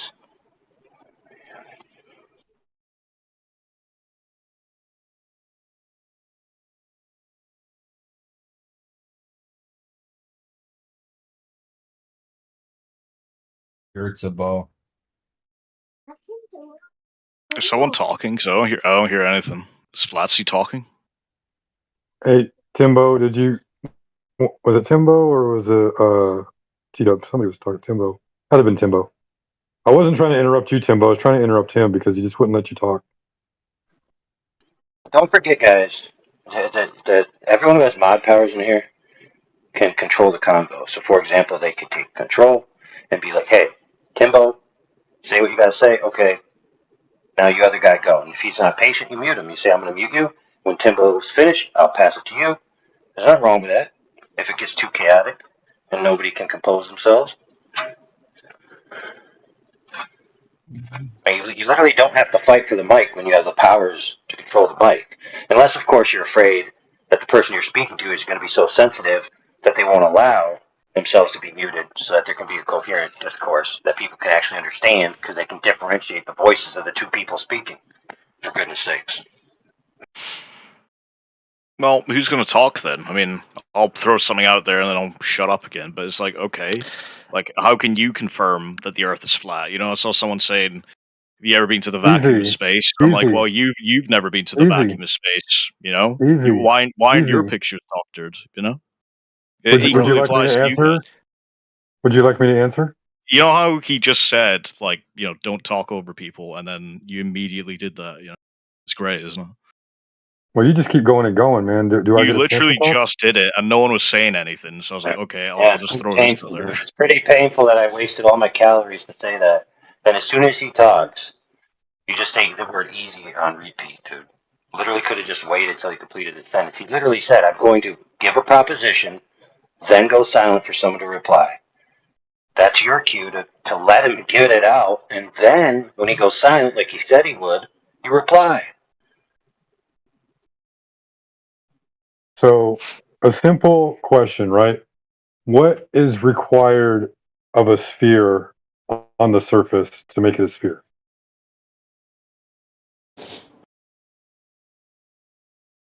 Curve. Oh my gosh, Crit, thank you so much. So, if the surface of something is curving, right, then it could be a sphere. But if there's no measurable curvature on the surface, then the surface cannot be a sphere. Am I right or am I wrong? You're right. So, if the surface of the Earth is not curving, then the surface of the Earth must be what, Chopstick? Flat, but then if it is curving, then it's a sphere. I mean, I don't understand where you're going with this. Right. Okay. Okay. All right. So all you have to do is go and measure the surface of the sphere to determine whether or not it's a sphere or not, right? You don't have to go really, really high up and get far away to look at it. You can just look at it on the surface, right? Sure, but then I'd be like, okay, why are you saying you can't do it other ways when the other ways are valid at calculating it as well? Why are you saying Well, there's no, hold on. Are you saying there's not multiple ways to approach this problem? That's a bit no. ridiculous, don't you think? What's easier to do? Launch a rocket It doesn't 70 matter whether miles it's up? easy or not. Is there not Oh alternative my ways of God. calculating it? There's no calculations involved. These are direct measurements. A drop measurement isn't a calculation. You can't extract a formula out of that. From the data you take from that, you can't create a formula to calculate You whether have to get it's curve or not. Is that what you'd you're have to saying? get a measure you'd have to get a measurement first before you derive a calculation. Sure, and you're saying what? You don't get measurements when you're doing it the other ways as well? No, but way? if you want to verify your calculations, you need to have a measurement first. Which way? Which way are That's you data suggesting that? collection. That's Can I not how you. interject? Can I please interject for a quick second? So, what he's trying to say here, you can't use the celestial objects because it's a begging the question fallacy. You're assuming that the planet or moon or sun or whatever is X far away from the Earth. You can't actually do these calculations. You can't triangulate the sun. You can't. It's physically impossible to triangulate the sun from Earth. Therefore, you cannot derive the actual measurement. It's just a begging the question fallacy. When you try to measure the Earth using the supposed curvature and how far it drops on every mile, it doesn't show, even though it should. And there are plenty of places on Earth that is vast stretches of flat, horizontal, level land that you can try this on. If you don't think the ocean is good enough because of refraction or anything else.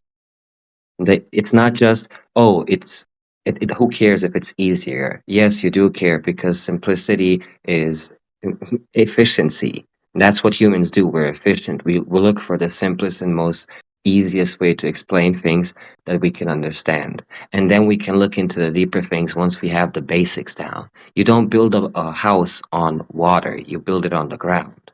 So you have to start from the ground. That's all I wanted to say. Okay. So, real quick, is it Chopstick? Did he leave? No, Chopstick, you're still there. Okay. So, Chopstick, what is more likely to happen? You measuring the surface of the Earth or going 62 miles up to observe?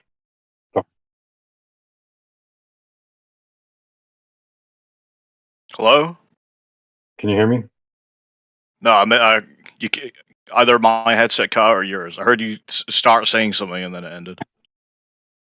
So, cut out. That's my fault. My bad. I'm sorry. So, what's more plausible? You making a long distance observation over the surface of the Earth or going 62 miles up into the air to look down at the Earth? Well, aren't you literally in outer space at that point in 62 miles?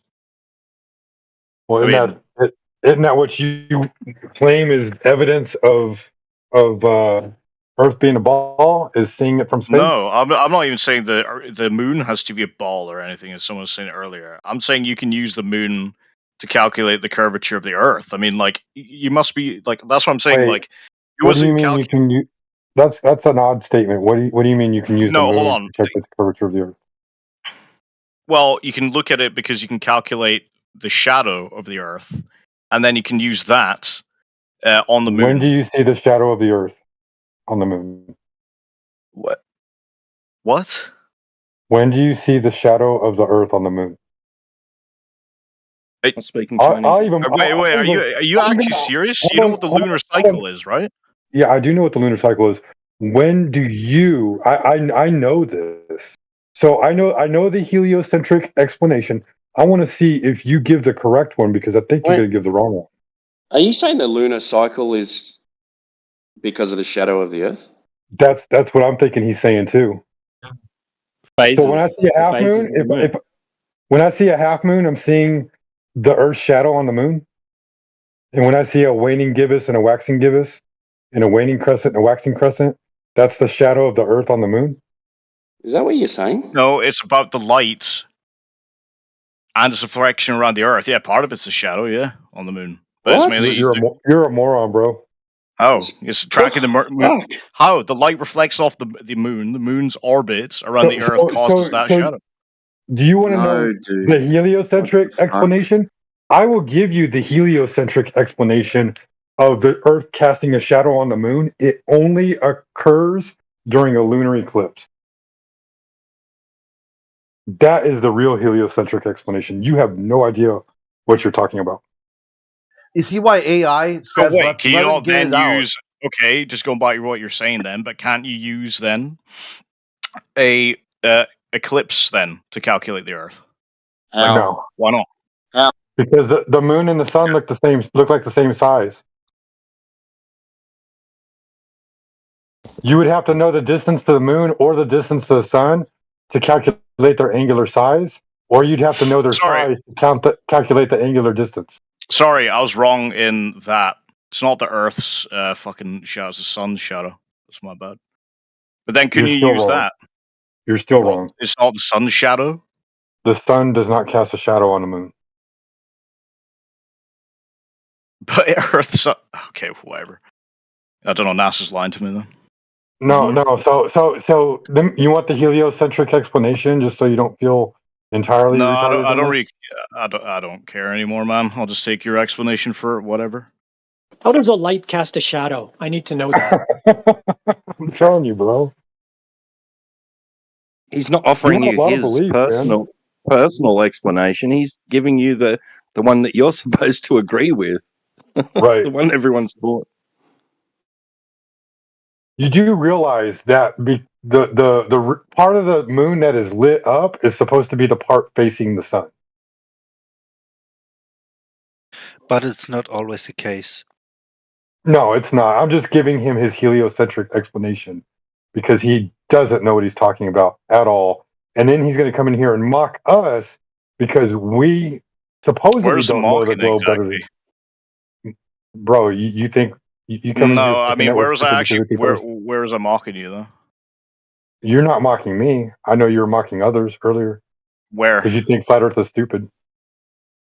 It's all good. It's just a common misconception that the Yeah. phases of the moon is the Earth's shadow, when that's not the case within the narrative. Well, in the That's not the eclipse it case. That's is, not what they but teach you.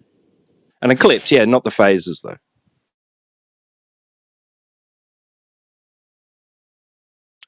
So, Broken, how would you explain the picture I posted in chat? what picture?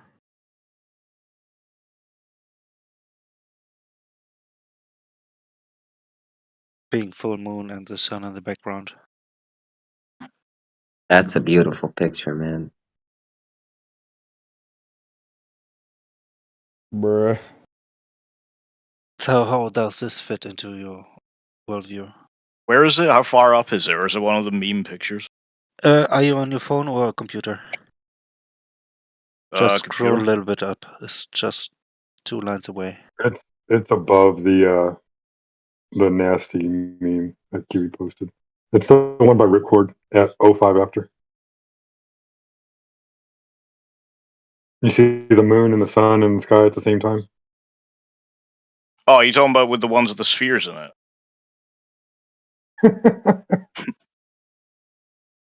What, We La don't know if Tierra? there's Is that You know what? Michael Myers?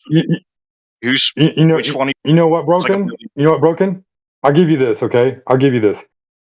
Even if the sun and the moon are spheres, it has nothing to do with the Earth because it's not the same thing. If you want to know if the Earth is a sphere, you need to measure the surface of the Earth. But anyway, go ahead, Ripcord. Talk about your picture. Yeah, have you looked at it? What do you think of it?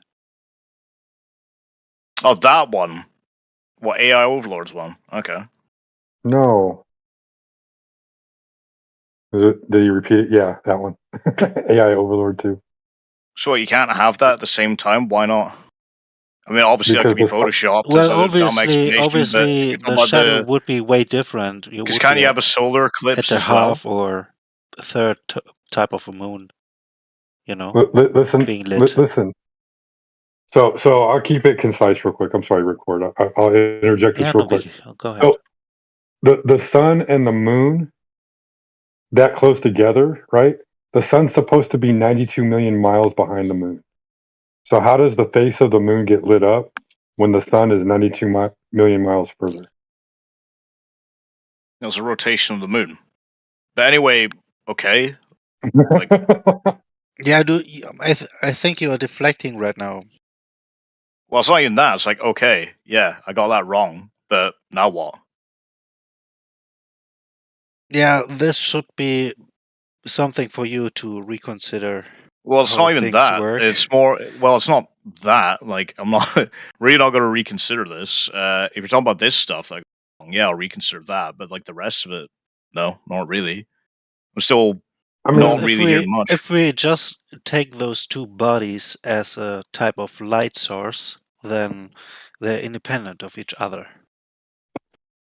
How are they independent? Because can't light be influenced by the Earth's gravity and bent, and then hit the? No, Why?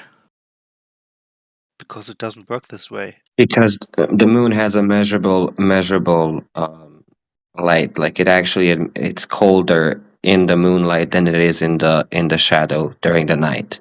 And Yeah, we're not talking about the that. You're talking about the radiating moon lighting frequency up. of the Where's that sun come is from? way It's from the sun. more Like, what do you mean? influential by. hold on. Ripcord, go ahead, Ripcord. Hold on, He just claimed. He just claimed. Everybody's gravity everybody's interrupting Ripcord, so he just claimed that gravity bends light.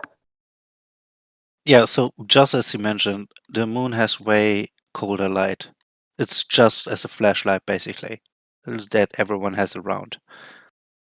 But the sun has a different kind of radiation frequency that is emitting from the sun, which is way hotter due to the frequency that is ionizing and making the gases reactive to one another. That is why we see in a further distance blue light, because xenon gases are reacting to the radiation frequency and therefore activating and becoming blue to our eyes.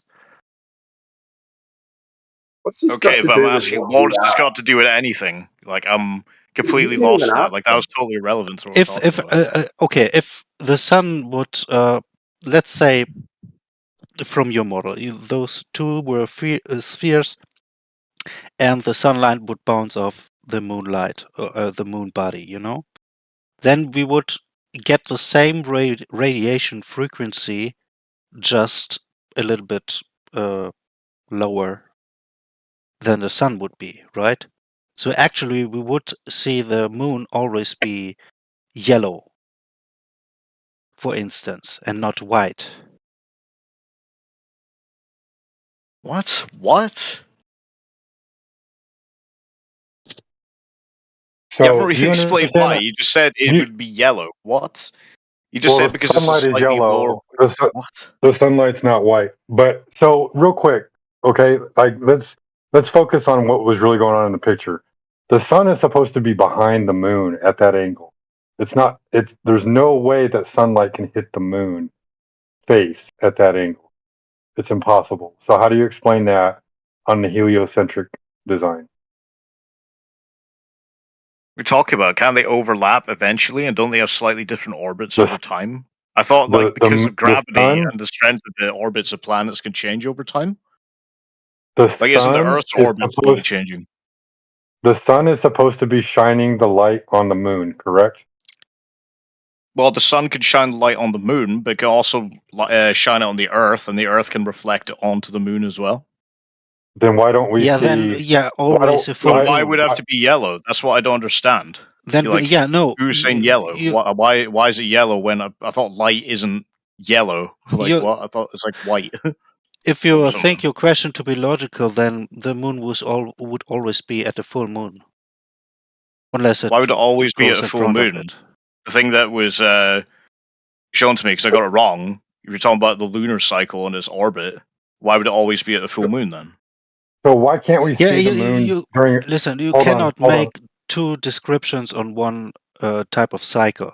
You either have the sun rays hitting the moon always and making the crescences and such. Yeah, it could be hitting it or always, it could but- bounce off of the Earth and then bouncing to the moon. You But that cannot doesn't have mean both it'll at the always same be time. fully illuminated. Why does it mean that? So here's my question to you, Broken. Okay. So don't get hung up on what the color of the moon should be like. Okay. No, I'm It's not talking about the irrelevant. color of the moon now. Like, All we right. moved No. on from that. Right. So if the sunlight bouncing off the Earth is supposed to reflect back to the moon to shine on the moon, then why can't we see the moon during a new moon?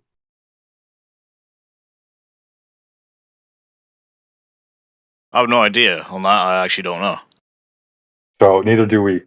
But based off of what you're saying should be happening on a heliocentric model, it should be visible. What, as far as what we think is going on, we don't know. We don't need to have an explanation for it. It has nothing to do with the shape of the Earth. What does have to do with the shape of the Earth is the actual physical surface of the Earth. That's the only thing that we're concerned with. Yeah, what's going on in the heavenly realm is another topic that is way more difficult than what we can observe. And I'll put it to you this way. Whatever is going on in the sky, if the surface of the Earth is not curving, it is only happening over a flat Earth. It doesn't matter if you have an explanation for it or not. The main focus is that you need Earth curvature in order to explain how everything works around a ball Earth. Does that make sense? Okay, but then it just seems like, what was it, in terms of like evidence, it seems like you could almost say anything, like overly simplistic. You could just throw it out. No, because if the surface of the Earth is not curving, then the surface of the Earth must be what? Yeah, but I know you're saying that, but like, my point also still stands. I feel like it just comes back to this, you know? So you basically need a kinematic explanation for everything, a kinematic equivalent explanation for everything before you'll even consider flat Earth. Basically, yeah. Wow. Then that's for you to believe, bro. But the surface of the Earth is not curving, and that's one thing that we know for sure. I mean, again, you just say that. I'm like, okay. Like you want to work backwards or something. So you instead of want what build you a want. foundation. Yeah, but let's just be clear. What you want is you want to know the physical locations of everything in free space relative to each other from the observation point of the Earth. Having only optical What I was saying information is you can use other available to things you. in the cosmos to pinpoint where the Earth is and the way the Earth looks. I mean, yeah. So let's say let's say you assert that. So what assumptions are necessary to carry that conclusion?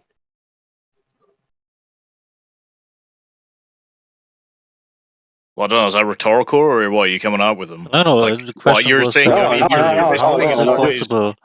I mean, you're saying it's He was asking globe-centric. you. Fuck's sake, dude. I mean, you're saying it's globe-centric. So no matter Listen, what just chill for I a second. say, Just if chill, I say, okay, I gotta use chill. Let AI talk. I ask a question. He asked me to clarify my question. That's not the cue for somebody else to do it for me, right? It's very rude. Okay, so a lot of times there's unspoken assumptions or there's known assumptions when people make a conclusion. So in order for me to know what they are, you have to tell me. So what assumptions are necessary? You could say zero, or you could list them, whichever. What assumptions are necessary to carry your conclusion? Okay, that what? I'd have to relate it back to the Earth. So if I was using stars, I'd have to include the Earth in that calculation, but the assumption would be it's off the Earth, that calculation, right? Part of it has to be off the Earth, whereas your calculations from what you're saying, they're entirely on the Earth. And as I was saying earlier, why does it matter whether they're off the Earth or on? Why can't you use both? Well, primarily because, like, when you're thinking about celestial objects, the information that you have from them is ultimately the arrival angle of the light at the optic or the tool, correct? Sure, but then if light has curvature, right? And we know that from gravity from the Earth. Couldn't you measure, like, if you plugged into a computer, like the mass of the Earth? Dude, no. Why are you talking Earth over is me, not dude? considered. Earth is not considered to have a sufficient amount of mass in order to distort space time enough for us to have a No, perceptible. it's For us to be able to perceive the light curving. It's just not. You need something the size of a star. And neither So- does gravity bend the light. I was about to say the sun could do it, but God, I don't want to get cut off. Yeah, this is a problem. You don't know how perspective works and how the multiplicity and percentage of Oh my Gases God. around your work. What gases, whatever. Like, I don't know how that's relevant when we're just talking about If you curvature of look in a light. Right? parallel, We're talking about it at a more surface level than that, right? So we're talking about using light and the way it interacts, right? Wouldn't that react differently to a flat Earth or a curved Earth? Let me give you a Right? practical example. Hopefully unimpeded. So I build things, right? Practically. Now, a lot of people have siding in their houses. Linear siding, it's horizontal. And then in the corners of the buildings, you wrap the siding around, right? Now, some people do a direct wrap, which means the siding meets another piece of siding. So the line of the siding is directly connected to the next line, so there's really no way to mess it up. You just touch one and touch the other. Now, other siding techniques have what's called a corner board.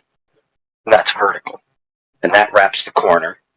The one side wall meets one, and the other side wall meets the other. Now, interestingly enough, if you stand down on the ground and you look at the corner board and you look at the two pieces of siding, you could tell yourself those are on the same line. Your friend could be over there and they could be like, no, they're not. You're saying it's on the same line. He's saying, no, they're not. You both are looking at the same thing. Now, the way you arbitrate who's correct is you take out your square and you wrap it around the corner, and that tells you who's right. So the only way to arbitrate the perception of the visual information is with some type of direct measurement. Otherwise, you're both just essentially just giving it interpretation.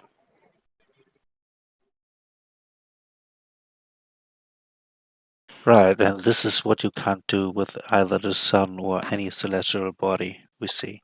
I know, but This is the point. that's the problem that I have the standard with, and that's why I could equally just say, as someone said earlier, like, well, you haven't left the surface to prove that the Earth is flat, right? Like, how could you definitively prove that? You said that on the Earth, well, you've done this. I'm like, sure, but the ultimate definitive proof wouldn't it be just leave the Earth and just No, show us? Okay, do it. it's Do it. Do it. it's a I way know, we but that's what was observe said to the me. But it's the elements same that's thing, surrounding and I'm us. like, well, okay. Apparently, our observations, if we believe in a spherical globe, don't matter, but yours do. But in the same vein, okay, it also applies to your observations. Fair, but can you analogize in my example where you have one observation point that's getting it wrong, another observation point that thinks they're getting it right, but the arbiter is to actually go to the thing in question with some type of direct methodology, right, to arbitrate it? Yeah, but as I was saying with the calculations part of it, you're literally standing on the Earth as well. It's not like you've departed Yeah, the Earth but and its you're doing it point from the is, moon. his That's point why is the observation alone doesn't prove anything, and that's a valid point. No, we know that, but that's what I'm Mike, saying is futile saying that because I can say the same. That's why I was saying, Well, you can, but prove it. we would be Leave the Earth. specific. We won't be vague about it. We'd have to address each instance in which you did that specifically, and we're up to that challenge. hey, Battle Yeah, so Mike, I want to interject. Go ahead. For example, Mr. Battlemod is also in construction and implementing real world practical things that involve direct measurements, levels, lasers, etc. And I would submit that he would agree with me that we never use off angles from elevated objects in lieu of direct measurements of the surface when we're trying to level a surface or do any of that type of stuff. We use some type of direct measurement, direct application, or a laser transit, something like that. Yeah, I agree. If it's not direct measurement, then it's not applicable. That makes no sense as a standard. Basically, you're saying that only To the these standard. ways of measuring So, can be used. if Like I'm you're basically constructing using a every sort of roadway, like saying you have a toolbox, but you I'm can only use a constructing screwdriver. a roadway Can you be that, quiet for a minute and let Battlemod talk? yeah, if I'm constructing a roadway that has to be leveled to a certain percentage for runoff, am I just going to look at it and guess it? And because the alternative is water builds up on the road during a rainstorm, you hydroplane, and then I have a pile up and a traffic jam on the highway. People are dead because of me and my failure to directly measure the grade. which I can do. So, for example, I don't think it's fair to criticize someone like me or Badamon and saying that indirect methodologies can't be used for anything.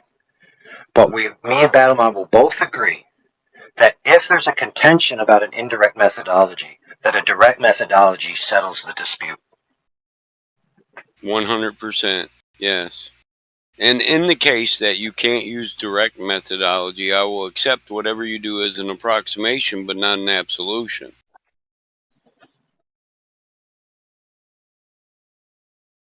Can I interject something real quick? That's what it's an open lobby for.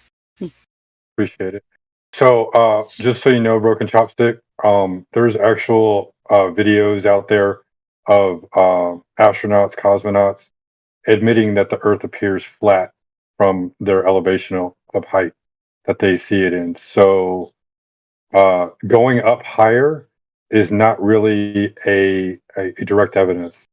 I think what you need to do is you need to measure the surface, just like if you had a table and you wanted to make sure the table was flat, make sure there was no bumps in it, no hump in it, or anything like that. You would get down to eye level and you'd measure the surface directly. How would we measure the surface directly? I mean, they're literally just talking about like using a literal like laser on the ground to measure it. What's wrong with that? Well, how about like an inspection block for a tool and die guy? It has to be within certain parameters. Obviously, we can't make a perfectly square stone, but we could get it almost perfect with lasers. And we can know that with the laser and the micrometer. Well, that just begs the question, how do we know that lasers travel straight through the atmosphere? How do we know they don't? It's a two-way street. Hold on. Again, this is you making this claim that lasers are traveling straight through the atmosphere when we know that there is. Oh, I never made that claim. A block isn't so big that I'm projecting a laser over fucking mileage to build a tool and die block. That's asinine to say. I implied that. Because in the lab. If you reference like a laser test without proving that lasers in fact do travel straight without any deviation. I wasn't referencing. Not necessary. 100% necessary. No, not necessary. Because if you're going to use lasers as your reference for straightness, you would have to demonstrate that they are in fact straight over that distance. Or else you're trying to use something of unknown straightness to try and determine the straightness of another object, which doesn't logically follow. I know, but dude, just remember, dude, they just discounted all other methods of doing it. So, you know, actually, we do for them, the lasers Well, the look, holy grail. Hold on. Actually, this is a very important point of contention that's been evolving lately in the discussion, which is this. Let me explain. There's a claim out there on the globe side. I'm not saying anybody here purports this. Maybe you're all too smart to be this silly. That they understand refraction completely. That it's a known variable, and they can use it to debunk a myriad of observations that supersede globe geometry accurately. So that means that they understand the path variability of wavelengths of light through the atmosphere. And if that is known and can be quantified, then that means all you need to do is test the ambient conditions, put that model against your laser, basically trace the laser through that model as if it was a ballistic trajectory, like if you were firing a rifle round or an artillery piece, and then from that benchmark you can get a variation to the surface. So the question is then this: since the globers have this accurate model of refraction, please provide it to us so that we can use a laser transit methodology to measure the Earth. We don't have a Send it right to my completely accurate DMs. model. We don't have a completely accurate model of refraction, especially over long distances through an atmosphere, because of the number of different variables that happen. So the issue is, because of all these unknown variables that we know do affect lasers that you can't account for, you cannot use lasers as a reference for flatness or straightness, because you cannot guarantee the At flatness what or straightness of distance? that laser you're shorting or you're shooting. Well, I would say that 10 miles is a Oh, substantial distance. but Globers are allowed to use it. Globers are allowed to use the path of regular non-coherent light to make their Well, claims about globe geometry. Correct? hold up, bro. He No, gave. what I was saying earlier was a combination of it. That's why I couldn't get. I got a It question. wasn't you AI saying it, I but got a question.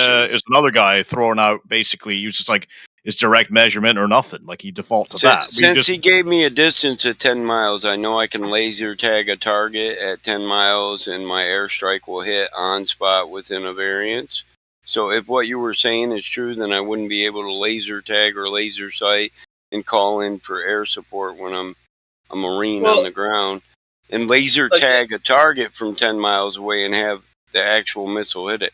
Well, we know we can do that. Why? Because we know that they are reliable and true at that distance. Please describe to me how the laser tagging process works. That way I know that we're on the same page, please. You take a laser and tag a target with it. How many lasers?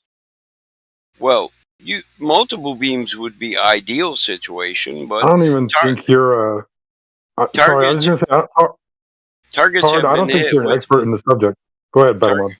Yeah, targets have been hit with only one laser, but the ideal circumstance would be multiple lasers, yes, but targets are still hit with a single laser at great distances. No, not really at that great of distances, and usually they're being tagged by things when above. were you in the Corps? Hold When on. did you target a... I didn't. I just know how to read a manual and a report based on how things are done. You do know that because it's in the manual. Can I get a I just want copy to say of real that quick. manual? Can I get a Yeah, copy? a copy of the manual. And sure. real quick, I want to interject. I want to interject on this, and I want to say, just because it's written in the manual doesn't mean that's how it works in the field. It's demonstrated all the time like that in the military. Yeah, listen, the Russians hated us because they said the worst thing about us is we never read our field manuals, and we don't go by our procedures and stuff that are in the field manual. Well, when you read the reports on how things do in fact work. Can I get a copy of that report? Yeah, I mean, I'm driving right now. I'm not going to risk my life over the conversation, but we can all look at. We can all just Google I wasn't asking you to risk your I'm not life. looking at it. Okay. I was asking well, you can for pull it up. the source of information that you keep citing. Mm-hmm. And saying when you read, I can't read till I have it. So it's kind of asinine to keep citing a source and telling me to read a source you haven't given. That's annoying. Yeah, so typically laser sights are not done over 10 miles.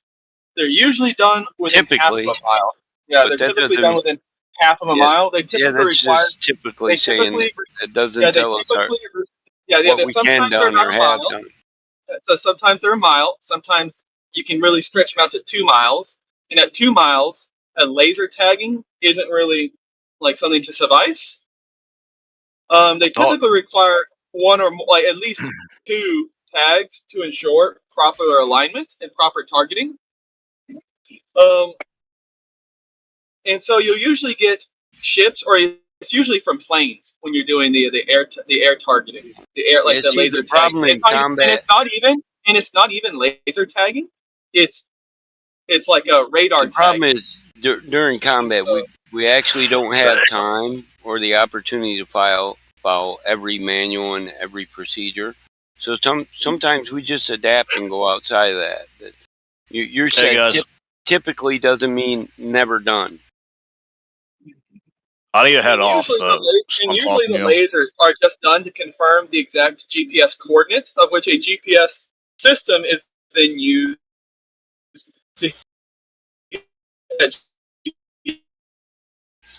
I'd really love to see your manual and see what branch it's from. Usually from the Navy, which is like where they're using these these laser targeting systems you want to bring up, to the Naval Air Force. Oh no, I mentioned the Marine Corps, but the Air Force did the airstrike. Yeah, so the Navy. So you're talking bombardment. That's a whole different thing.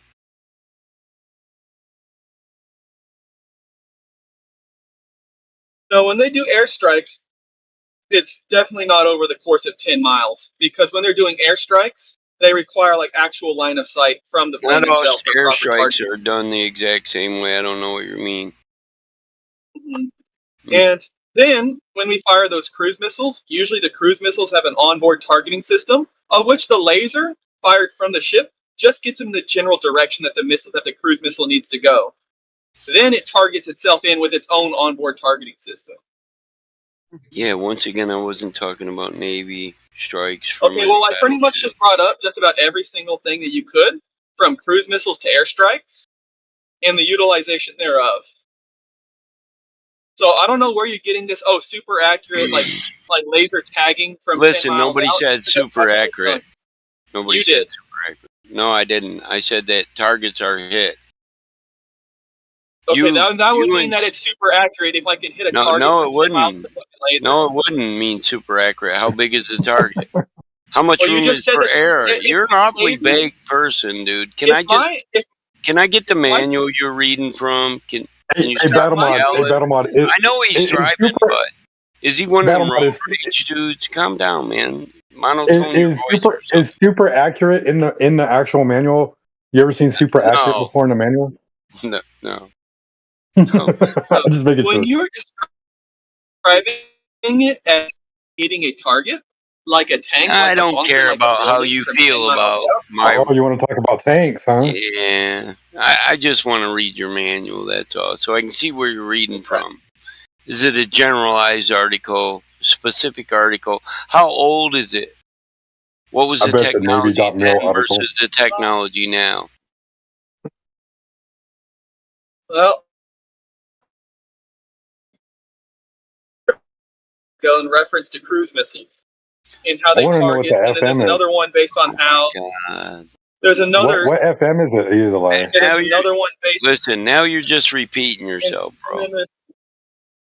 Okay, that's okay. I mean, I heard it the FM? first time. What's the FM? But again, I mean, I What's could the just FM? concede like the source, right? I'm not going to get into it. I don't know the FM What? dog. Okay. Well, so you don't know. But you're just spouting out your ass. I don't know the exact frequency that you use. Yeah. No. And I'm pretty sure that Nobody's would be talking classified, about so they wouldn't- frequencies. He said, "What's the fucking name of the field manual?" Nobody's talking about frequencies. Did you think I meant like radio frequency, bro? You think you can tell me how soldiers act in combat, but yet you've never been in combat, and what procedures we follow in those situations? When I actually know a lot of that goes to the wind, and we just do the best we can do with what we got. Which is use them like gear how it is designed to be used. No, it's called Because I don't think using you'd be. I don't think reality. you'd be. It's called I don't using think you'd reality. be using laser tagging. You, I don't you think do you'd know be using that laser when I tagging was taught marksmanship while I was in the military, and I was taught marksmanship, and they went over Coriolis that we needed to account for the Coriolis effect. And I said, really, how do we do that? And my drill instructor said, we don't. Don't ask again. Okay, so and I remember from like what other people tell me, like just clipping a target. Oh, so you got third-hand information, no first-hand information. Yeah, Gotcha. because I don't really care to listen to your first hand. This guy just wants to talk while he drives wherever he's going, doesn't he? That's what it is. He just wants to hang out and talk.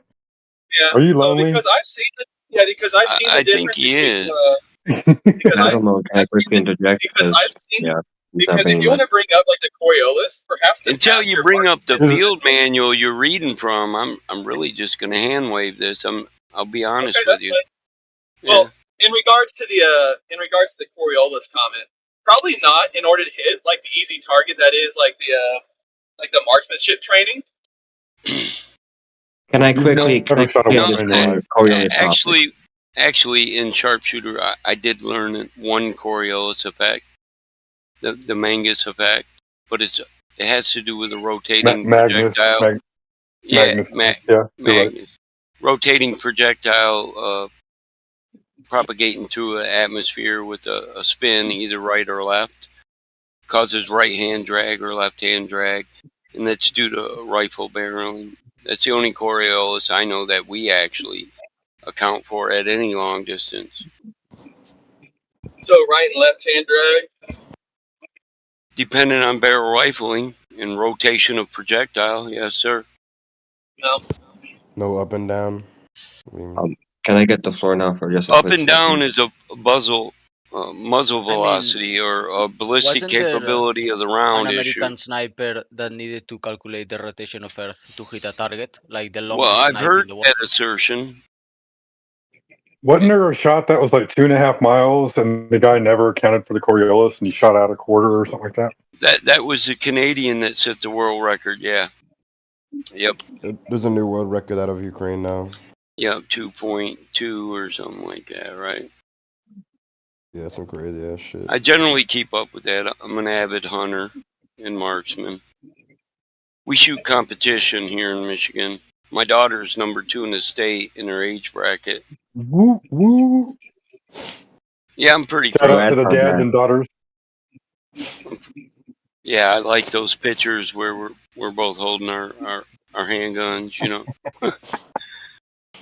But we can just circle back until I can get you those manuals, which I'll look up No, sometime I'm tonight. not. I'm not one for circle back, but we can do that That's when you okay. get it. When you get it. Or we could just do it now so we can have a productive conversation. It's fine. We've been waiting for this, man. Like, what are you gonna do? You just gonna keep dragging this out? Yeah, I mean, He's gonna Google more things about laser targeting, but not the specific laser that we use as a foot soldier which is what? or a marine. Which is what? I'm just waiting. Listen, hold on. A foot it's soldier's walking around with a laser kit that can pin a target 10 miles away. That's news to me. Is it?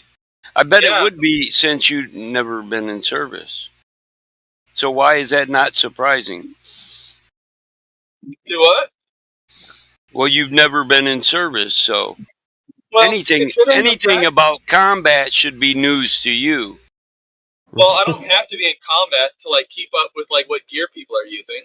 Well, listen, you can read from the manuals, you know, and as a Marine, you give me a tool, I use it to the best of my capability, not to the standard you give me. Because And I'm looking at, sure I'm you don't looking at- understand that, but my knife can be more deadly than my fucking rifle. But normally, if I have to go for the sidearm or the knife, I'm already dead. Because I'm looking at it at like a radio tower about 5 miles out. I can't imagine like what I would need to hit like a target 10 miles out with a laser accurately, right? Especially in like the setup that other like FE core needed to like properly set up and point a laser at a target. So the You ever entire heard of time, like a laser designator? Hold Like on, the entire you can time this look through, guy like- is arguing against the FE core, and nobody even mentioned that. Yeah. No, I'm not arguing against FE core. I'm just saying like the things that You they are. needed in order to Yeah, he is. You're Hold on. comparing 21 military miles. technology to the laser that FE core had. And they're So you have like a handheld laser like targeting tool that you can accurately. It shouldn't be news to you, It's buddy. a laser designator. You can it's like a binocular be thing, but news you to can him. shoot a laser. Bro, through it. bro, I know how it Without works. looking at it directly. Bro, it shouldn't be So news 10 to miles him. away. He acts like he already knows. 10 miles away, you can get line of sight and actively point really accurately at the target. For the aerial, like that's full of shit, dude. You're A lying. laser designator. Can A laser. Guys, I got over 30 plus citations of documents right now, official government documents from both militaries, universities, you name it, from all over the world.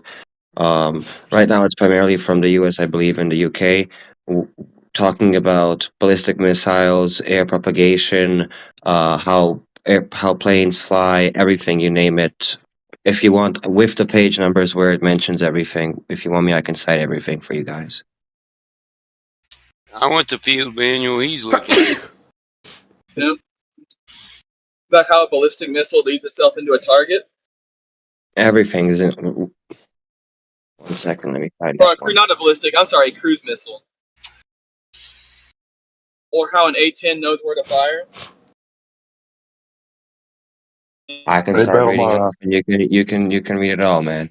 I'm not gonna go for everyone specifically now and look for the documents for you. I got the page numbers and everything. You can do it yourself. If you want, I have it all here. I'll cite it out to you, or If you I'll don't DM find it. it, you can always find in the War Thunder Reddit.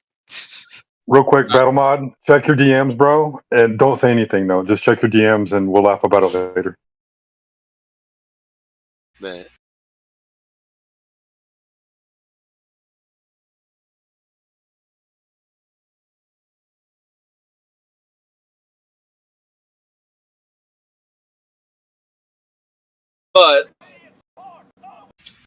it sounds to me like the straightening of lasers through an atmosphere cannot be confirmed.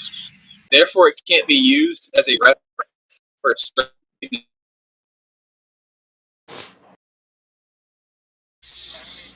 he's still And even arguing. if I could, He's still arguing against FE core. I know. and even if I no, Yeah, nobody not arguing measured against FE using core. it for a reference of flatness on Earth except for FE core. None of us gave you that. Well, again, somebody You're in straw here. manning. Okay, so You're hold straw on. manning everybody here. So when it, You're straw so manning whenever us. like direct measurements and examples, You so you want whenever to you want to know what examples of direct was evidence said? were asked for, You want and you then want to know what was yourself said, brought Tard? up lasers. Tard, Yeah, please do. you want to know what Please was repeat said? what was said earlier. You want look? I was the one that set off this whole argument. Okay, so I said we have direct line of sight measurements, right? Someone said what, like lasers, and I said why not? That was what set this whole thing off. Nobody said anything So about FE core, but you have a vendetta against FE core. So Yeah. I'm just using them as a reference. So again, does direct line of sight necessarily mean straight path? Yeah, well, me and him were talking about application in industry or manufacturing process for construction of large structures, and you're talking about we can't use level for a reference of Earth, a laser level, but we do use multiple laser systems to level a foundation for a large construction building. So, in application, we actually do. How large? So how large? You just can't not interrupt, can you? Well, it depends on from I'm asking how benchmark. large. From benchmark A to B shouldn't be greater than 100 foot. But the point was So we're not trying to tell you FE core and we measured the Earth's level. We're saying we use laser levels to level the Earth so that we can. Nobody said it's the Earth is level because I can use my laser to make a level foundation. No, nobody said that. You're arguing an argument nobody gave. That's my point. Okay.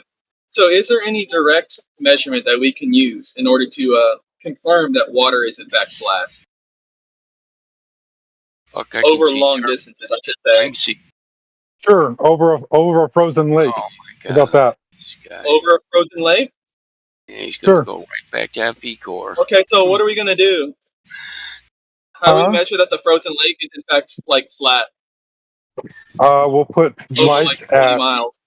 Well, the We'll put ideal. lights at Wait, about. hold up. The ideal of So- 100% flatness is only in an ideal state.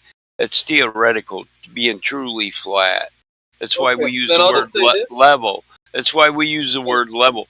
Nobody's telling you the Earth is a flat, smooth surface. Nobody's So hold telling on. you that. So he just brought it up himself. We can bring It's in a lights. level plane. So like a laser path in, right? So again, you're going to bring in something that we cannot confirm the I actual didn't use path I didn't say laser. I said light. Okay, what the fuck do you think a laser is, numbnuts? Not the light that I'm talking about. Numbnuts. No nuts. A laser is literally just Is light. the same light. It's literally the same light. Are you gonna let me finish what I was saying, or are you just gonna interrupt? I don't I already kind of know what you're going after. why we're wasting our Well, time with this dude. then go ahead and tell me what I was gonna say. Yeah, you have lights on either side, and if you see if you can see the lights from the other side of the No. lake. No. Okay. Alright, maybe I was wrong. I'll concede I was wrong on that. Maybe you can tell me like how it's different. Okay, so I take an 8-mile lake. Okay. At one end of the lake, I start driving my vehicle over the lake. At every mile, I drop a light off 8 inches above the lake for every mile. And I do that at the 8-mile mark, the 7-mile mark, the 6-mile mark, and the 5-mile mark. 8 inches above the surface. Okay. I continue driving all the way to the other end of the lake. to the 0 mile mark. So now I'm looking at lights across the lake at 5 miles, 6 miles, 7 miles, and 8 miles away. I drop my line of sight down to 8 inches above the ice. Now, there should be some physical obstruction there because at 8 inches, I should have physical curvature at 1 mile away. The observation shows that all the lights are equally the same height off into the distance. Can you have this observation? Sure. Okay. Because again, that's again going off of the straight pathness of lights. So again, No, you are no, it's not. yes. Yeah, It's different color lights. It's different color lights. So the different color lights would have different frequencies. So therefore, you're already getting debunked on that. No, because again, you are going based on the straightness of light approach, which again, sure, they have slightly different refractive indexes. At the end of the day, they still refract. At the end of the day, they're not traveling straight. So you're trying to use the argument that lights are traveling straight in order to gauge the flatness of an object. So There's no deviation in their elevations. And your point being? One question, Ship, They're did you all do the same this height experiment? observed. Or are you pulling it out of your ass? Again, the straightness of light is a necessity for your assumption to work and how this thing happens. But again, you're assuming the straight path of light through an atmosphere.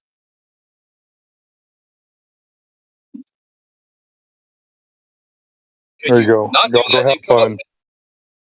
Y'all go have fun watching a 14-minute video. Don't come back for 14 minutes, please. Like, well, again, I asked you for an assumption that does not invoke the straight path of light, and you're giving me an example that invokes the straight path You're of light. assuming that refraction is the reason that we can see too far, negating the fact that there's a physical curvature even there to be measured. So therefore, you've already lost. You're making the assumption that it's a curved path of light, dude. You've already assumed it's a curved path of light. How do you know it's curved? How can you verify it's a curved path of light, or are you just insinuating it?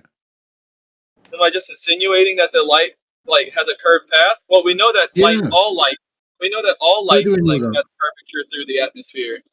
How do we know it curves? Well, because we've measured curvature of light through the atmosphere. Says who? No, you haven't. Yes, we have. No, you haven't. No, you haven't. You see it curve sometimes, and you see it not curve sometimes. But because you see too far, you're going to go ahead and say, "Oh, well, that's because of refraction." You have no demonstration of this. So hold on, you just said it yourself that it does curve. So we do have a demonstration of it curving. Thank you. So it's always curving? Could be in this instance that you just posted. Oh, it could be. Oh, it could be. Yeah.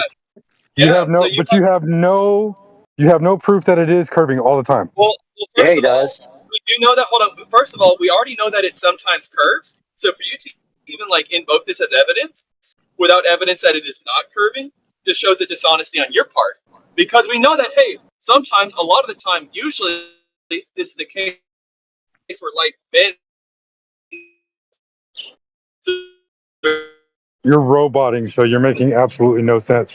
But I'll go ahead and fix your argument for you, because the only time that refraction and mirroring starts to occur is when there's warm pockets down at the surface of the Earth, which would create an upward deflection of light instead of a downward reflection, or deflection. So therefore, you're already losing that argument too. And there's no fixed bands of atmosphere around Earth for it to curve at 7/6R for a constant over any distance. That's ridiculous. Okay, I'm still waiting for your field manual. You're roboting, and I'm waiting for your field manual. And if you ever, perhaps maybe you failed to realize that the reason they're using different colors is because the potential trickster that set this up put up those based on their refractive index. So the furthest one in the back has the highest refractive index, and then would therefore bend over the curve enough. So you're going to assume this without even watching the video, right? You're going to assume this without even watching the video, right? Because he gives you all the measurements in the video. I just heard him say that you're a potential trickster that set this up, dude. So he's lost his ability to speak at the moment. I mean, we still see the boats disappearing the deck before the. Yeah, I can demonstrate that over a flat surface too. So what's the difference? No, you can't because it's flat. Yes, I No, can. you can actually. Are you gonna manipulate some variables for us as well while you're at it? Manipulate some variables? What do you Show mean? us the orientation. Show us the orientation of the. What are you gonna show us? What's it gonna be? I mean, also if you I wasn't. Wait, Michael Miles, let him respond. What are you gonna show us? Boat disappearing bottom up over a flat surface. Go ahead, show us to it. Show us. Mm-hmm. Don't worry. Over Give me water? a minute. I'll pull it up. Here, let me pull it out of my Is it the ass. Maybe RC it'll be boat? quicker, right? I mean, bro, the Phoenicians discovered that Is it the the Earth was RC? round, bro. Is it the RC boat or what? Matt, we are alone. We are alone in this, man. Who's that We dude are in the alone. background that just keeps talking over you two like he doesn't even hear you talking? That's a hell of a talent, guy. Are you talking about me? Yeah, actually, I think I am. Yeah, okay. You weren't talking, so No, I wasn't talking. I was trying to listen to those other two talk, and you just kept talking right over them. okay, then I apologize then. Okay, I guess. So Michael Is it gonna Myers, be the there's your demonstration, Michael Myers. Yeah, I'm watching Holy it. I'm shit. watching it. Yeah, we have a problem with this one. This one's very shitty quality. We never see this type of shit quality when we see Well, go boats. to their YouTube video and pick another one. Indio's got one too, the RC boat. Yeah. That's this one. He has a discussion about it. It's funny. Do we get the proof of the What do you I consider mean, proof? do you see level? like the diffraction? Would you like to Like watch the on the video surface of before the Earth? you have a I'm watching it. conversation? I'm watching it. I'm watching it. I'm Then telling you watch it. because I'm There's watching nothing for you to talk about until you're done watching it. There's diffraction over the Every measurement is in the video. Every measurement is in that video, Michael. All you have to Yeah, do is I'm watch the seeing it. video. I'm seeing it. So Do shut you up. mean I'm seeing it. refraction, or you mean what you're saying, diffraction? Light is bending. Okay. That's let me post this. refraction. Hold on. Don't even Listen, mention that. Don't even mention that, dude. That's Don't even mention refraction, and light doesn't Refraction- bend when it refracts. It only Refraction- it slows Okay, speed through a bro, medium and shut gets up. You were in the army. redirected. Bro, It shut up. doesn't get. Shut up, please. I Shut wasn't up. in the army. I was a Calm down. fucking marine, buddy. I'll take Yeah, over your whole sure, nation. buddy. Shut the fuck up. Sure, buddy. Sure, buddy. Wasn't no Everyone calm goddamn down, man. Everyone soldier. calm down. I'm posted this in the chat. Michael Myers, everyone calm down. Yeah, and I'm a real Michael. I'm not a fake. Okay, So I bro, got you're two weird. up on you. So Sheepdog, I just posted one of your screenshot from your video in the chat. This is the type of shitty quality we're working with here. I mean, even if it was true that the water has some kind of shitty Looks pretty clear to me, dude. everything so Looks pretty clear to me. What the fuck are we everything looking would at add right up. here? You can calculate it. A guy in here in Spain calculated that the Earth was round with a fucking bicycle, a rope, and a bridge. So, Tell me when you ever see water looking like this, dude. Tell me. I mean, that's like when And that boat when isn't you even watch a bottom up. fire. It's the way. What's funny with this one is, right, on this little lake or this little pond, whatever you call it, is that the waves can actually obscure the boat because the waves are so fucking small, just like the boat is so fucking small. Like, this is something that actually happened. We're talking about boats that are 60 feet fucking like in height, right? That are disappearing bottom up. They can't be stopped by waves. These things can be actually stopped by waves, which is actually funny. Like, look at this. I'm gonna screenshot this just so you can take a look. So you're saying that you're saying that a swell can't obscure a boat? A what? Look You're saying a swell? I'm not even talking to you, Michael Myers. Matt, I mean, do you? I'm also participating, so you are also talking. Yeah, but you're just interrupting, is what you're really doing. You're not even listening. Oh, okay. You're interjecting your own Am I gonna commentary. get muted now? Is this when I get muted? I'm not going to mute you. I'm asking Matt. So you're telling me that a swell can't obscure a boat? Not to a decent extent, no. Not our boat that we're talking about that's 60 feet in length. Mm-hmm. Look what I'm screen sharing. Do you want me to get the Dave Weiss video? Do you want me to get the Dave Weiss video? No, I don't care about the Dave Weiss video. We're talking about your video that you posted in the chat. I'm gonna hold you to it. Okay. What if the swell is taller than you? Got it. It wouldn't obstruct your view. You're a 6-foot observer and there's a 7-foot swell. That wouldn't obstruct your view. That's what you're saying. Well, the swell would have to be consistent. You're telling me there's a random 7-foot swell. It had to be a 7. No, they're not random. There's swells all over the ocean, and actually they are random because they're not uniform. Hold on, bro. There is quote unquote swells that are not random and last a long duration. They're called bores. Well, let's talk about this video real quick, though. Let's talk about this video because this is what I'm really focusing on. Hold on, dude. Yeah, just acknowledge that point. That there is a fact that there are quote unquote swells, which are actually increases in the ambient shelf of the tide differential. They're called tidal bores. They last for hours. Now, that doesn't occur everywhere because you need a particular geometry of the land as the water's coming in. But those are real things. Okay. Cool. Anyway, when we're looking at this video right here, this is what's it called video? Was it sheepdog?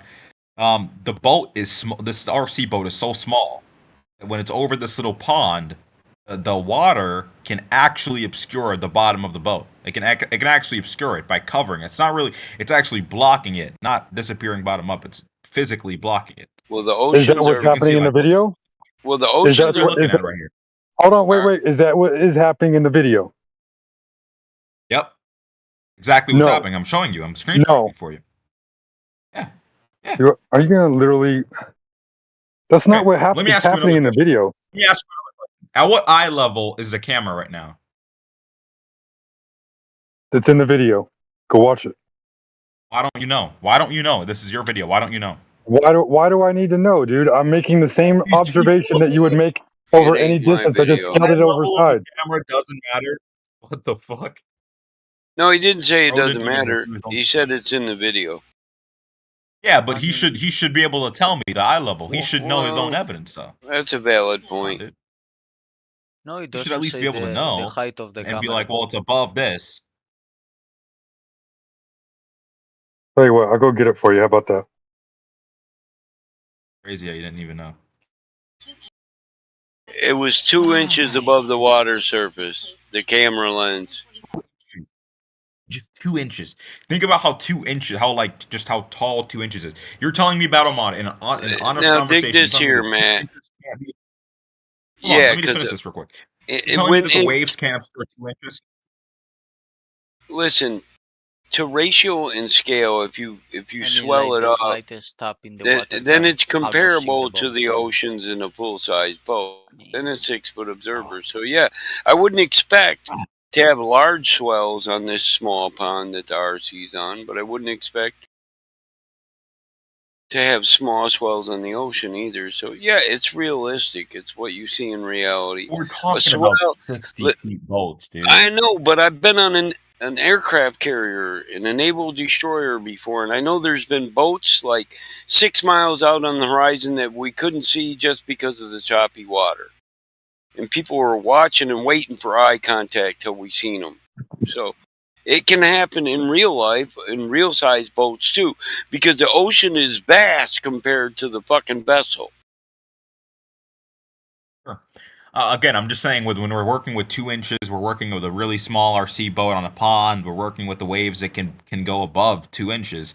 This can easily be demonstrated. The same is true on the ocean. And not to mention, Battle Mod, when we're looking at with the a videos 6-foot observer. The same can be true on the ocean with a 6-foot observer watching a boat go away. Hold on. Hold on. It's a bigger body of water, and you can have bigger swells. The one other problem that we're having here is that the shitty camera. Like, what are we looking at right here? Like, tell me what the fuck we're looking at here. Well, it's like it was recorded on pick a different video then. Go to their YouTube channel and pick a different video.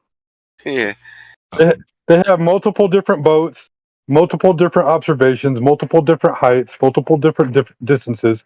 all for you to go and select and criticize and say, oh, it can't be so, when all they're doing is scaling down the realistic observation.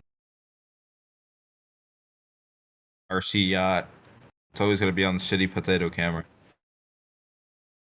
Yeah, and that one where the shoreline is, the dude shows the shoreline, he's saying the bottom of the forest is missing. That you use, that guy had a real shitty camera. So I would say that's a fair comment. It would be true on both sides, you know, but there's always the opportunity. But you can't even see the water right here. There's always the right opportunity here, for us to go out with better and recreate it in the same place. This looks like Battlemod. If you're looking at my screen, I don't know if you're looking at my screen, but this looks like we're looking at GTA 4 water right here. Like we're looking at like one of those like games from the 2010 graphic water. Like, come on, dude. Well, I can see the image you posted.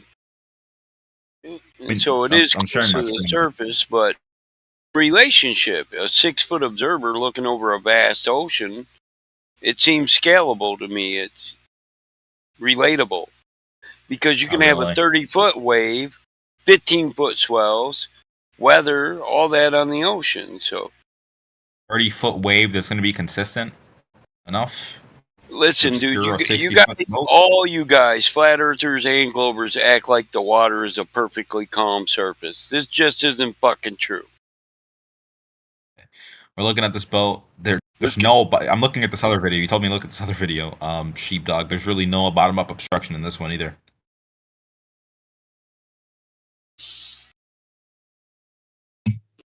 Actually, Matt, you need to go out and spend some time in the water, bro. Seriously.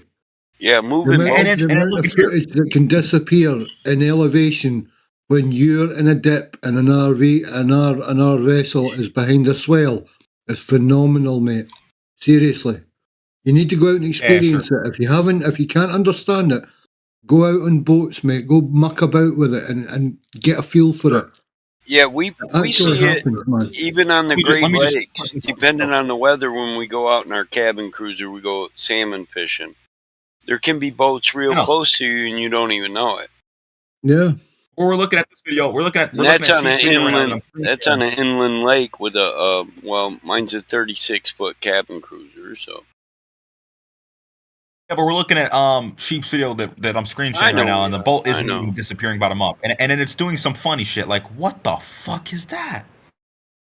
Well, that's generally what I see in your average Glover video. Look, the bottom's missing because of curvature, and the damn video are so distorted. When in the bottom up even obstruction see video, the bottom of the boat.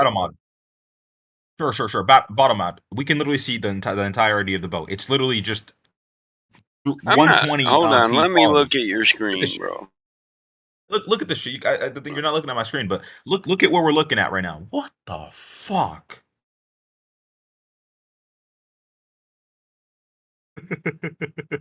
How do they go from okay quality, right? How do they go from all right, we're okay here a little bit, still really shitty quality, still recorded on a shit. How the fuck do I remove this liner thing out of the screen? How do I remove this shit from the screen? Well, you got to be smarter than the Discord.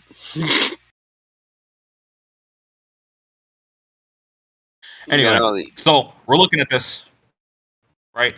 It's like, okay, it's okay now. The quality shit. The water looks like it's from 2004. The atmosphere GTA does 4. it affects the quality. Yeah. Sure.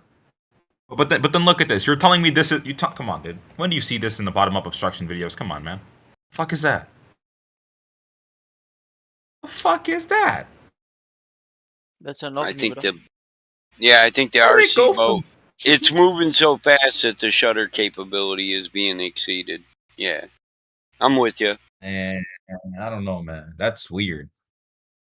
And then the boat isn't really even disappearing bottom up. Like when we look at a boat disappearing bottom up, it's going out, and you can literally see its bottom. It looks like it's below something. It looks like it's hit a new low, right? But when you're looking at this, it's like it's literally just shitty quality. You got that video where it looks like it can be seen. Can we see your video where it looks like it hit a new low? Yeah, I'll show you that. I'll show you that just in a second. Just to put it in comparison. But look, the boat in this video is proving my point. It's literally completely visible. It's just low, shitty quality right here. Well, right there, it's not completely visible. You call that So little? so mirroring couldn't obstruct the way where the apparent horizon is.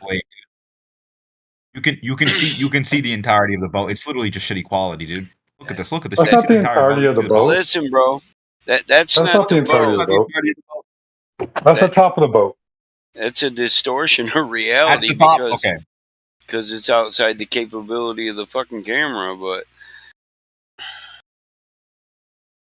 yeah, dude, this is a really bad video, and the boat doesn't even go disappearing bottom up. But Hey, apparently, look at that! Look at that! That's the second deck. That's not the third deck. That's the second deck. But what's even funnier? Go back. Go back. Go back. Go back. Go back to where you were at on the first when you saw the complete side view of the boat. Because it's a triple deck, or was it double deck looking boat? Looks like it's a triple deck. Like it has a little bit of a little tiny deck on top, right? Looks like a triple double deck. I don't know. But double this is the deck thing plus though. Like we go top from this. Hold on. I'm showing you the fucking boat, dude. We go from this. Hold on. Mm-hmm. We go from this, right? And then we get to and then hold on. And then we get to this. Like, bro, are you high, man? Bro, how many meters are this? 100 meters? 200 meters? We don't measure in the meters. We're American. Half a mile? No, I doubt a half mile. The video. It's in the video. The video it's is in literally the in the video. Yeah, I debunked it, dude. I put it on screen share so everyone can see, and I debunked it. It's stupid. It's in the comments section. It goes from 720p, 120p. The video. And the boat is still visible. Come on, man. It doesn't even disappear bottom That doesn't look like the bottom of the boat. And it turns to the camera quality goes from 2016 1996. Wait, what do you mean? Who said the bottom of the boat? Like the bottom of the boat is underwater, guys. Listen, the bro, bottom of the boat is. I'm gonna say, who's arguing that the bottom of the boat should be visible somehow? It's underwater. I can see the bottom. He's saying it's not disappearing bottom up.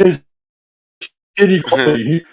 He doesn't understand that there's an optical effect going on. He's saying shitty quality. It's He doesn't understand how optics. Can you see the bolt? Well, I'd just like to remind you, Matt, I didn't give you this video. Thank you. I'm glad you didn't give me this video. What video? The one that he's streaming? I'm gonna have to look through the other ones on their channel. Checking out their videos. I don't like videos. Bruce. Yeah. Indio, man. I thought you were like one of the high level flat earthers. There's no way you adhere to these RC videos, right? No way you're adhering to these shitty videos. Wow, really? Is that your argument, bro? I don't think he's in here. I don't think Indio's in here. No, he's in the chat. Hold on, I have to be right back. Well, ask him to come in and debate it with you. Because he does have a good argument that backs up these videos, but I haven't memorized it because I'm not a follower. I'm still researching all the little tidbits of information that he drops when he's. I'm not like a Glober. I don't ask people to. I'll ask for a site if you have a specific one, but if you're giving keywords on premises, I can Google search those myself. Anybody here at this point, it's really just a courtesy anyway, right? It's a courtesy to the Globers, right? Because we don't have to explain what's happening at all. We're not under any obligation. But we've ruled out the possibility that it's happening because of Earth curvature. Back, baby boys. I mean, I agree with you, brother. But I gotta go check on my ribs, man. I'll be back. Go get him.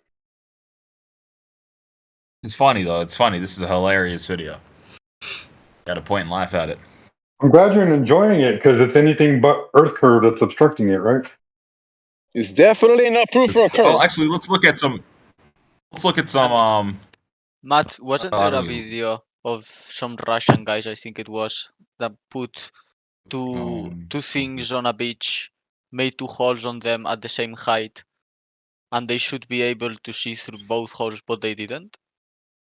I think there was a video. Oh, what video was that on? You mean no? He's talking about Jeranism. Discovery Channel. Yeah, no, he's talking Discovery Yeah, he's talking about Channel. Netflix. Yeah. No, it was a video about And flat earthers that funny. didn't get what they wanted. Classic. Okay. Yeah, Discovery Channel. I think Mike is right on this one. It might be that one. Behind the Horizon or We something. literally discussed it earlier. Horizon. Behind the curve. We literally we literally discussed this earlier, Mike. And this is the same thing that keeps getting brought up over and over again. You know what I'm going to go ahead and do for all y'all in the side chat over here? I'm going to go ahead and drop the email of them explaining how they were biased from the beginning, and once they got the information they needed to make us look foolish, they just went with it. How about that? Yeah, Bob did an entire response to that at 24/7. You can and do the we experiment yourself. audio clipped it. I'm sorry, I was talking. Yep. And Matt Indio said give him 5 minutes. He'll come in and debate that video with you.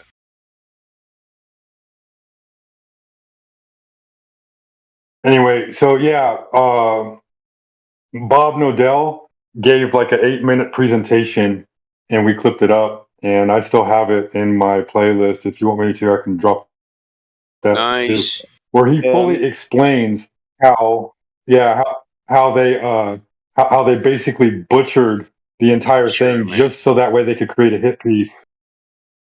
Yeah. They literally strawmanned it. Can we free Matt?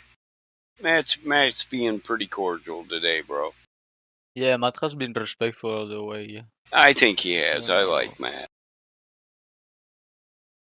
I'm a fair guy. Well, I think he could agree to disagree until he finds more evidence that's suitable for him. But he doesn't need to sit there and make a mockery of the explanation just because he doesn't understand it. We're gonna compare that. We're gonna compare these to the videos I'm showing, obviously, where we have the boat going over the horizon.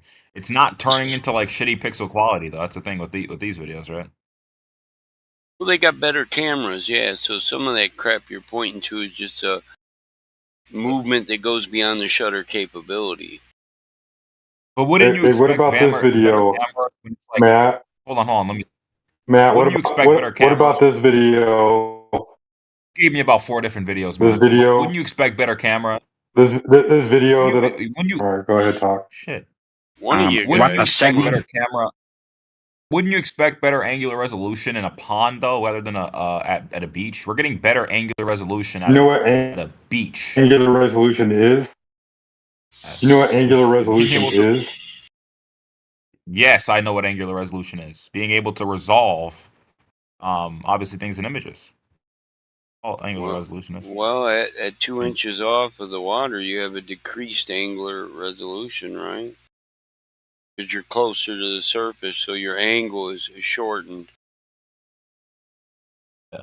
When we're seeing things like this, like look at my screen right now. When we're seeing things like that, like come on, dude. What the hell are we looking at right here? This looks like it's hit a new low. Look, it's sinking. Looks like something's going on there. Looks can be deceiving, though, can't they?